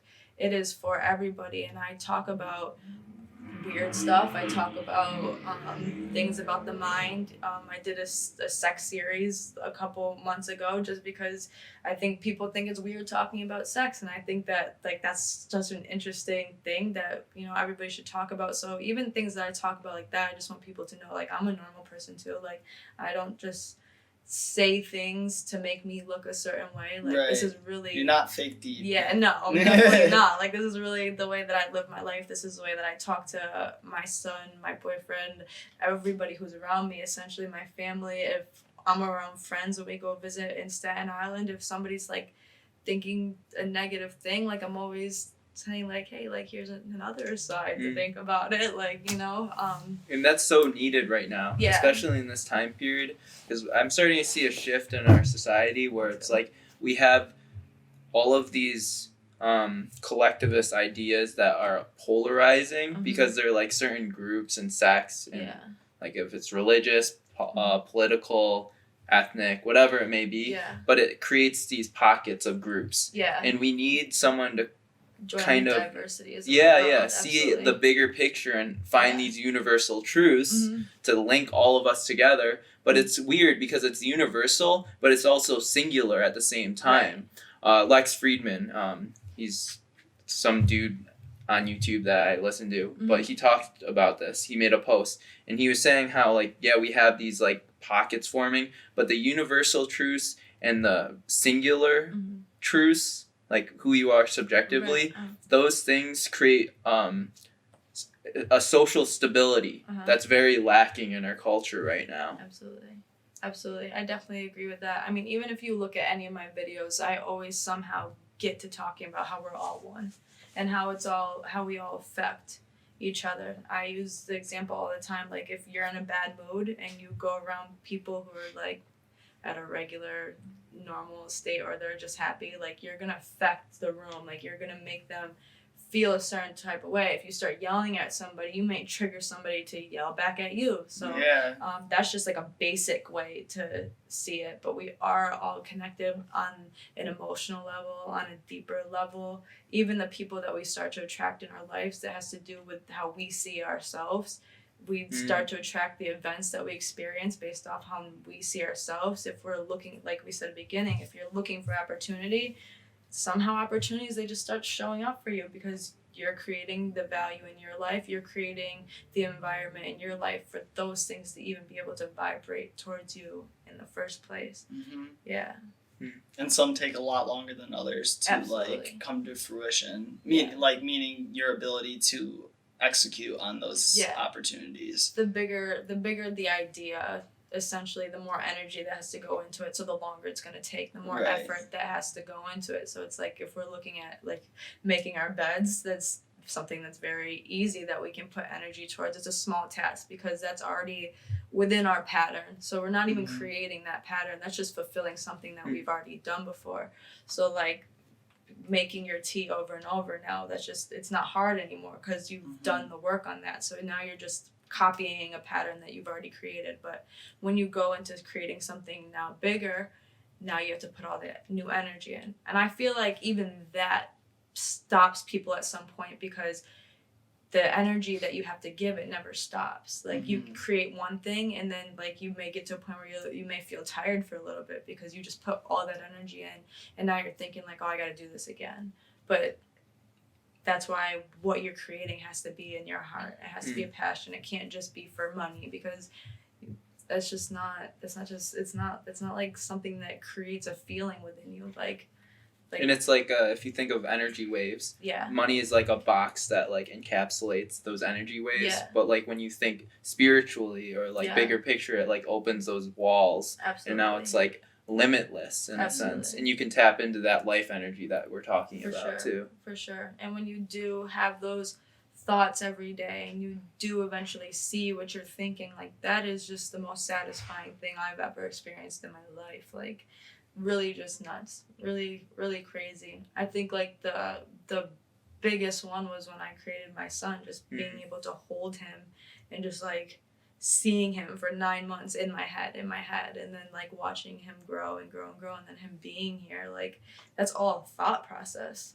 Now that's really crazy. Like, that and is crazy. It's nuts that to even think about. I was talking to my cousin about this the other day. Like your body's also always thinking for you, thinking about things that you don't even think you are. Like, because obviously there was moments that I was like not thinking about making my son, but my son was still being made. You know what I mean? So like that's really crazy too. So I don't have to think like every day like, oh, today I have to make his kidneys. Like today I'm making his ears. Like it's just happening. There's something bigger than me. There's a knowledge within me that's already manifesting that as well. So that's really crazy too. Yeah, I think sometimes people don't realize that it's a lot easier than they think it is. They spend a lot more energy like being frustrated that they're like, oh, why isn't this happening? I have to work harder. I have to grind harder, blah, blah, blah. And it's like, nah, maybe if you just try a little bit less. And just relax a little bit. Just fucking like chill. Or just enjoy life. True. You have to enjoy life. You have to, I think it's such a big thing to remember too. Like you have to love your life for everything you have before you can even get all the things that you think that you need. Live a life of abundance. Yeah, because if you see like, oh, I love my car, I love this car, somehow you're going to attract what you need to maybe get a better car. Like you loved your apartment, and then somehow you freaking got this huge thing going on, and now it's like it's just like an elevated manifestation of where you already were. Like, and that's how life really works. And if you are thinking of abundance, you're building off of what you already have instead of destroying what you already have in a sense. Yeah, and I think people maybe need to look more inward to figure out what skills their personality is lending themselves to build off of the skills that you're given instead of like looking externally to you and what you could be doing and all this other stuff. But at the end of the day, it's just you gotta You got to talk to yourself in a way. Yeah, no, it's really important. Create Einstein that definitely that said relationship. Yeah. Einstein Yeah. said that intelligent people, they talk to themselves. You gotta be kind to yourself. Yes. Like, yes. internally. Yeah, for sure. Yeah, for Mhm. sure. Getting rid of like self-deprecating thoughts and things. It's hard, Again, yeah. like easier said than done. Like Yeah, no, it is. some people have like extenuating circumstances that cause those thoughts to like what's the word? Manifest. Well, not necessarily. Well, yes, manifest, but like linger Yeah. because like for whatever reason, like that those thoughts the world's continue. put it yeah, into us. Yeah. Kind of thing. Yeah. They're convinced that like they're ruined or whatever Yeah. because of something that happens to them, but like it's not true. It's just like Yeah. I don't know where I was going with that, but like No, I definitely, yeah. I definitely agree because I mean I've even spent my fair share of time thinking like, oh, these people don't like me, like I can't do this because I've done that or like whatever, and not realizing that I may be thinking that about something externally, but my subconscious doesn't know whether I'm talking about myself or that other person. It just thinks I'm talking about me. So that's what I'm creating within myself, and that's all I'm gonna see. But like I noticed at one point that like I thought that people didn't like me, so I just had like this like shield up whenever I talk to people. So Yeah. like now I didn't realize I was giving off this like weird energy towards people, and then until I clicked it off, and now I'm like getting along with everybody because I'm just like have this more of an open energy, like I have an accepting energy. So now Yeah. I'm It just was actually you that was creating it was the me. environment. Yeah, but I was blaming everything outside of Mm. me until I saw that okay, like this energy I'm creating towards other people, yeah. thinking what I'm thinking is what's causing the shield in the first Yeah. place, and then only I had the power to let the shield I had down. It's I, cool. I had a friend ask me like, oh, does so and so like not like me or something? Yeah. Blah blah blah, and I'm like, well, why do you feel that way? And they're like, I don't know, I just think like they said this like one day like 3 weeks ago, whatever, and I think that they just like don't like me anymore. Blah Yeah. blah blah, and I'm like, okay, that was one instance. Yeah. Like, so you're like convincing yourself From this one experience. from this one instance that now this person like hates your guts. Yeah. It's and, like- and that person could have said that thing maybe because they were experiencing something that Right. day, and we're just projecting. Yeah. Yeah. And it's like maybe that was just a one-time thing and it's just a misunderstanding. Yeah. And like use your communication skills to figure it out instead Yeah. of like speculating For sure. about what could or couldn't be. Yeah. Because you're just gonna be lost in Yeah. that speculation forever. Yeah. It's just a waste of, like, I've been talking a lot. This has been like a big theme in the last couple months for me. Just that speculation of any sort is a waste of energy. Yeah. No, it definitely is. So what do you recommend? Just focus on things that you know you can control. Yeah. Okay. Yeah, because I mean, if somebody doesn't like you per se, like, there's nothing you can really do to make that person like you. If they don't actually like That's a you, good like, point. all you Yeah. can do is keep being yourself. And eventually, if you keep being yourself, it's either going to push that person away anyways, or maybe they will find a common ground with you. You Right. know? But all So- you can keep doing is But being like yourself. instead of being self-deprecating or just Yeah. pounding your head against a brick wall, you could like be doing 10,000 other things, Yeah. and then that problem will cease to be a problem because you'll stop thinking about it altogether. Yeah. You Like- just gotta always like yourself, because you can't be thinking of who likes you and who doesn't like you, because at the end of the day, if you like you, that's all that matters, and then everybody else is just extra. Like, Yeah, you and just it- happen to be an extra like, because I already like me, so Right. it's The way like, I cool. see it is like, for example, like I had like a relationship in the last few months like end, and it sucked, and like I spent like initially I was like, oh, this sucks, like why do they not feel the same way about me, X, Y, or Z? But then at the same time it's like, well, I like me, Right. and it's kind of like it's their loss. Right. If they don't feel that way and they don't want me around, Yeah. then whatever, like okay, my energy can go to someone else or somewhere Absolutely. else. It doesn't, Absolutely. you know, like Yeah. whatever. Yeah, that's probably a big one too. There's no Probably reason the biggest to- one people deal with. Yeah, there's no reason to blast your energy at trying to fix something that might not ever be able to be fixed or whatever. trying to understand something that's not even supposed to be understood. Yeah, Yeah. it's just like whatever. Like Yeah. even if for example, you knew all the reasons why something that like relationship ended, for example, it's like, is that going to change the outcome? Right. Probably not. You can't force them to like Right. you, or It's not like you can't it's not like force it's gonna the relation- undo whatever things caused them to feel that way. Right. Yeah. So it's just like, it's probably better to just like move on and just move each day forward, trying to just be a better person and hoping that the next person that comes around your life, like, that doesn't happen. Yeah, no, Whatever. for sure. I think that definitely like biggest energy drain is either getting caught in your past or getting caught in your future, maybe in the what ifs or shoulda, woulda, couldas, or thinking too much of how the future should be, and then you forget to be in the moment. That's very Right. Buddhist. Yeah, definitely. And that's what like sitting with your Yeah, thoughts, that's what- like that's what meditation, like Absolutely. it People have brings you been at telling peace. me, Yeah. like, people have been telling me that me saying that speculation is a waste of energy is a very Buddhist mindset. Yeah. And I don't even like realize that because I don't like subscribe to like any A like specific religion. Yeah, I just Yeah. kind of just Alright. find my own like. I feel like my belief set is kind of just a conglomerate of a bunch of like themes from a Yeah. bunch of different things, I think and it's I called like omnimism or something Yeah. like that. yeah, I'm just one to not. Omnivorous. I just don't Yeah. like labels Yeah. because I feel like it puts you in a box. Oh yeah, I agree. And It I like to be confines you. ambiguous about like how I go about life. Mhm. Well, at the end of the day, they're all trying to help you through life. So if you Yeah. can focus Yeah. on the reason why they exist rather than Then the like books letting it and control like you. certain kind Yeah. of details of what they say. Yeah, for sure. even like when people talk about sports, like you have some people who are like, I like this team, I like this team, and other people are like, I just kind of like just like the watching sport.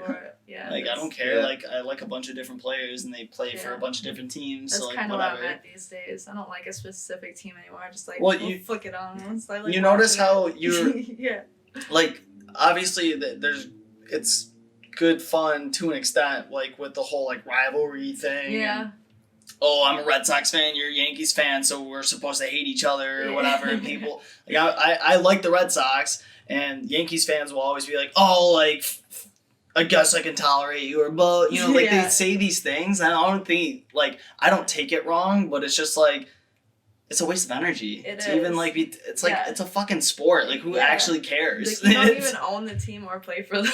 yeah, it's like I actually don't care that you like the Yankees Yeah. at all. Like I just happen to like going Yeah. to watch their games or whatever. Just It's weird. People, whatever. I think people really do just like reasons not to like something. Like they find a yeah, high in that. Just like not like I don't like you because you believe this or you believe that. Like I think that's what, like you said before, a lot of war comes from just thinking that somebody's beliefs are better than somebody else's. Like, but people like that. It's like war is like internalized within us in a way. No matter. yeah. Well, it's Just a reflection of the ego. Yeah. So if someone is You're at more that within lower yourself. violation, Yeah. lower vibration, violation, then they're gonna put I can't talk anymore. Portray. Project that projecting onto the world. Yeah, no, kind for of thing. sure. Well, I definitely agree. I mean, everything like entropy, like everything Mhm. leads to just like chaos. So like That's true. It takes work to like have Right. self To development yeah. to keep that energy maintained, Right. directed to a And source. that's why I think like war is it's seen throughout history of humankind because it's just easier Mhm. than like maintaining Yeah. like True. a civility Yeah. in thought. It's Yeah. just like fuck it. Yeah. I don't like that thing. Just like fucking running at someone with a Yeah. weapon or something, you know? Yeah, no. Like it's just easier to just like unleash your like rage as opposed to being Yeah. like hold it in, just be a better human Yeah. and like That's build upon it. Definitely an evolution though of the mind because it's built into the collective conscious and it has been since the time like civilization first started coming up, and when we first started to build places and we didn't have to be nomadic, we didn't have to travel anymore, people started specializing in things and they started categorizing who was better in society based off who had more things and who had a bigger house. Mhm. And that happened at the brink of when we first started becoming more than just primitive. And we Right. started to evolve into more of a creative being, but it's been around since that time. So now we live based off of that, even now today, because we see people who are up here at a higher standard than people that are down here, but there are people who are down here that do more than people who are up here. I'm talking about in the money sense. So Mhm.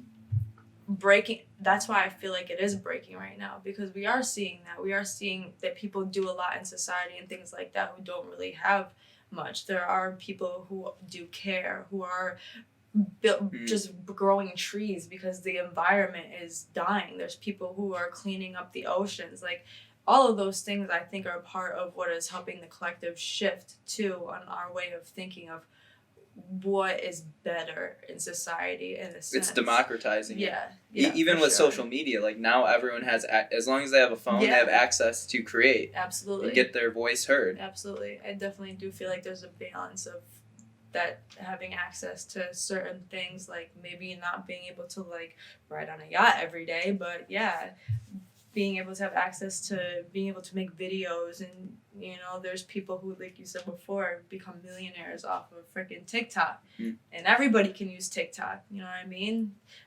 Before, like even if you look at movies and stuff, a lot of actors and actresses are just kids of who are already in there, so like that world is kind of already built in a sense. So yeah, I definitely do feel like the world is having an awakening, and this is happening, and I do feel like that's why there's more people who believe in equality on all aspects, whether it has to do with feminine and masculine, or it's a racial thing, or it's a religious thing.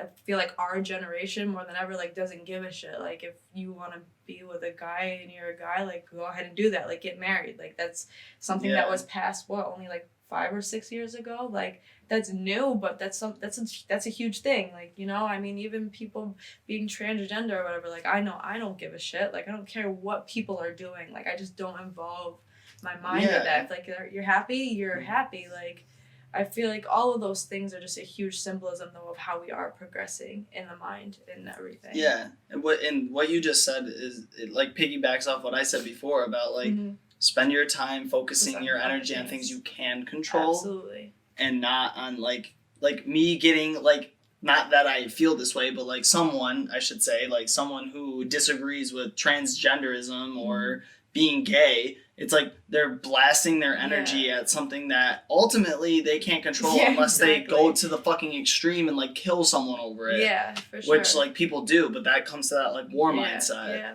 Like it's just like they don't have the like, it's funny because it's like you want to control so bad that you lose control. Yeah, absolutely. And it's like you have control, and that control is focus it yourself. on something else. Literally. Yourself. It's like, it's ironic. Yeah, but they lose control on the outside because they are losing control within themselves. So it's like we said before, it's all connected. Yeah. Everything you're experiencing on the outside is what is happening on the inside. Yeah. So you as an individual, venturing out into the world, you have these big crazy visions. Yeah. What do you personally want to have? You personally, what kind of impact do you want to have on humanity? What kind of impact do I want to have on humanity? I want everybody to be able to see how powerful their thoughts are. I think I want everybody to take control of their own life. I want them to create the worlds that they want to create rather than their surroundings create for them. I want their environment to be a reflection of themselves, you know, and because I feel like that's where happiness comes from. When you're really creating the world that you want to create, when you're not feeling like things outside you are in control, I feel like my goal is for everybody to find freedom, because I feel like that's what everybody is essentially searching for. Because even when we were saying before, like, we want to have stability in our lives, that's still a part of you and your subconscious mind searching for freedom, you know? Whether that's people focusing their energy on believing in a certain right, that's a part of them in a way reflecting the fact that they just want freedom. Either whether they're focused on the big picture of what freedom actually is, which is mental, or they're focusing on it in a smaller sense because that's where their capacity of their mind is at, it's still a sense of freedom. And so would you say that's one of your biggest human values, yeah, then, is freedom? Absolutely. No matter what way people project that in. Whether that may be at the moment that you think it's going to school or having a dog or, you know, being able to own a car, like those are all still small aspects of freedom. Yeah. But on a grander scale, the freedom that you're looking for is within yourself. Freedom from the negativity, freedom from that internal war, freedom from the not being okay with not knowing, because that can really kill you mentally too, because there comes a time where you have to be okay with the void. You have to be okay with not knowing, because if you're okay with the not knowing, you're going to get to where you want to go, because you're no longer negating anything with your thoughts. Because as soon as you think of those thoughts of, I'm not going to be able to get there, or I don't know how to get there, you're putting up those walls. But when you have the thoughts of, I may not know how to get there right now, but I know I'm going to get there, you're still leaving that gate open for you to be able to create to get there. So I would definitely say it's freedom. Yeah. And that I want everybody to know that freedom is capable for everybody, no matter where you are. Like, that's the biggest thing too, because some people look around and they're like, well, I was raised this way, so I'm never going to be able to be free. But that's not true. Your freedom is within. Whether some people have an easier access to that freedom or not, you know, it's still there. And given that this message that you're spreading is to humans, we ask this for everyone that's on the podcast, but essentially, what do you think being human is all about? What do you think being human means? I would definitely say there's a huge difference between being human or being a human being that is being in this world, that is creating for this world. I think being a human being is thinking beyond yourself, is thinking, what can I do for other people? But of course, you have to go within first so that you can heal. But your healing has to be bigger than just for you. Your healing has to be for not just you, but knowing that I have to heal because I know I affect everybody else. Because that's where mine, I think, originally triggered, because I didn't want to be the person that made other people feel bad, or I wasn't inspiring other people, or like I wasn't listening to other people. I wanted to be that person that could help other people feel good. Like, every time I'm around somebody, I want them to feel good when they leave me. That's the impression that I want to leave. So essentially, all of my work isn't for me. Like, even for my son, I want to be able to him to know that he can create anything. I want him to know that he has access to the world if that's what he chooses. So all of that stuff is beyond me. And even bigger than that, like, I'm just grateful for the fact that I'm even here and alive. So that's even bigger than what I can do for people outside of me. That's being grateful for whatever created this place so that I could even be here to begin with. So your strength comes from that willingness of wanting to help others. Yes, absolutely. And then also being grateful for whatever put us here. But I feel like that's the main energy behind all of it. Yeah, because that's my faith. And without the faith, I wouldn't have been able to do any of it. I wouldn't have been able to get through the thoughts. I wouldn't even been able to want to help others to begin with. I think that my faith was the faith and love that comes from that is what just really pushes me through every day. Cool. Yeah. So I know we talked a lot about like things that you're kind of like with your book and everything, but do you have any like exciting things coming up, like plans for the next? I know like COVID kind of puts a lot of, you know, strain on everyone's like goals right now, but I guess like what stuff are you trying to work towards now? Besides getting whatever I'm going to do with the videos next, we're working together, like I told you, with the foundation called Voices Heard out in Staten Island. Everything did get pushed back. We were supposed to do 2 more events at the Boys and Girls Club, and we were supposed to do a few events out in Staten Island. So everything's really on hold right now because what we do is events. So, I mean, we're not really allowed to gather right now. But, I mean, we are still working on everything, progressing everything. We're working on building the team out there.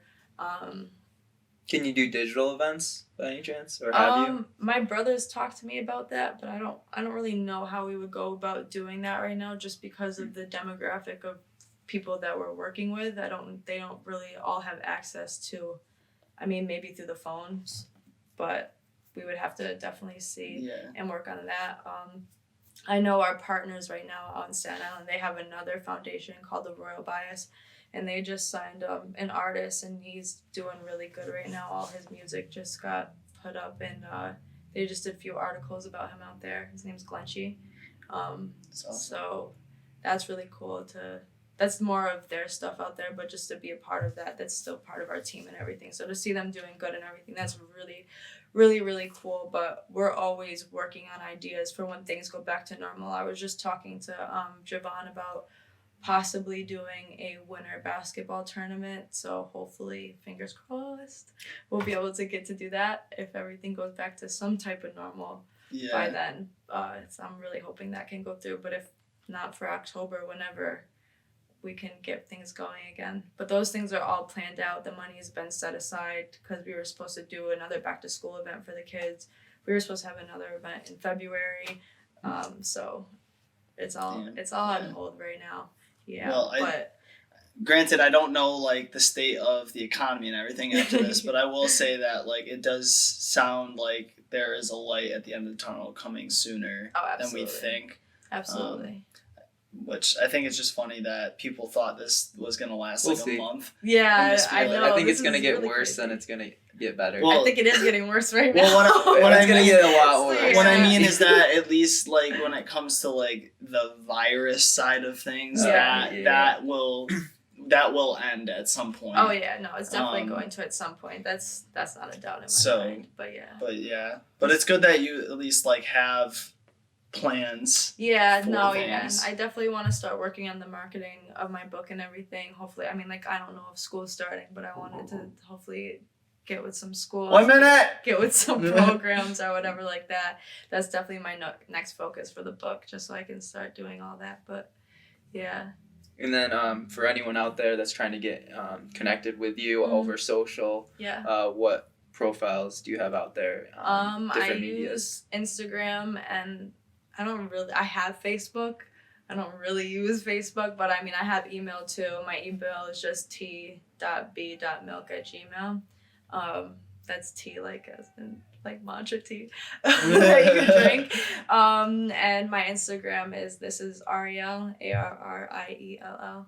Actually, I've been going back and forth with that and leaving it at TeaBeeMilk. That's just been a real like back and forth in my mind right now. With your @ symbol thing? Yeah. I don't know. Just because when I released the book, like it has my name on it, so I don't know. I haven't really decided yet. Well, maybe your handle could be the TeaBeeMilk, but then in your profile you can still get searched through that. Yeah. You can have the regular name. thing underneath. Yeah, I was thinking about that too. I don't know if you've noticed, but literally like every week it's like one or the other.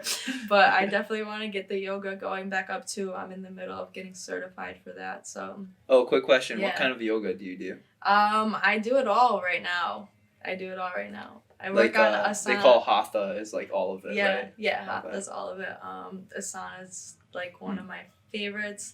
It's more internalized. It's slow. Meditating, sitting. Yeah, it's slower. I mean, for myself, I love it all. But for teaching wise, but I'm in the middle of getting certified right now. So, once the gym opens back up too, I'll be starting my classes again there. Sure. That's over on East Taft Road. Yoga or no, Dharma? It's Savage Kingdom. Oh, It's okay. Apex. It's Apex Gym. We actually teach athletes and stuff. Do you know if Bill O'Brien? No. No? Okay, No. never mind. He was on the podcast. I'm pretty sure. Maybe his company's called like Apex Nutrition. I think he's the one in the mall then. Apex. Apex? There's multiple different. Okay. Yeah, that's why. Well, I think they did Apex at first, but because there was one in the mall, people kept thinking that was them, so they have like a Savage Kingdom now. Okay. But if you look online, it says Apex. Okay. Yeah. So they're all name conflicts with their names. I don't know why they all want that name. It's a good name, yeah. Cool. If you want any last words to the people before we sign off, do you have any? words of wisdom or anything? Yeah. There's so many words. There's I've already so many spoke words. so We've already much spoke wisdom. all of the words. Stay magic cultivating for one, because that's really important, you know? Yeah, magic cultivating. We should make a shirt. It'll be a meme.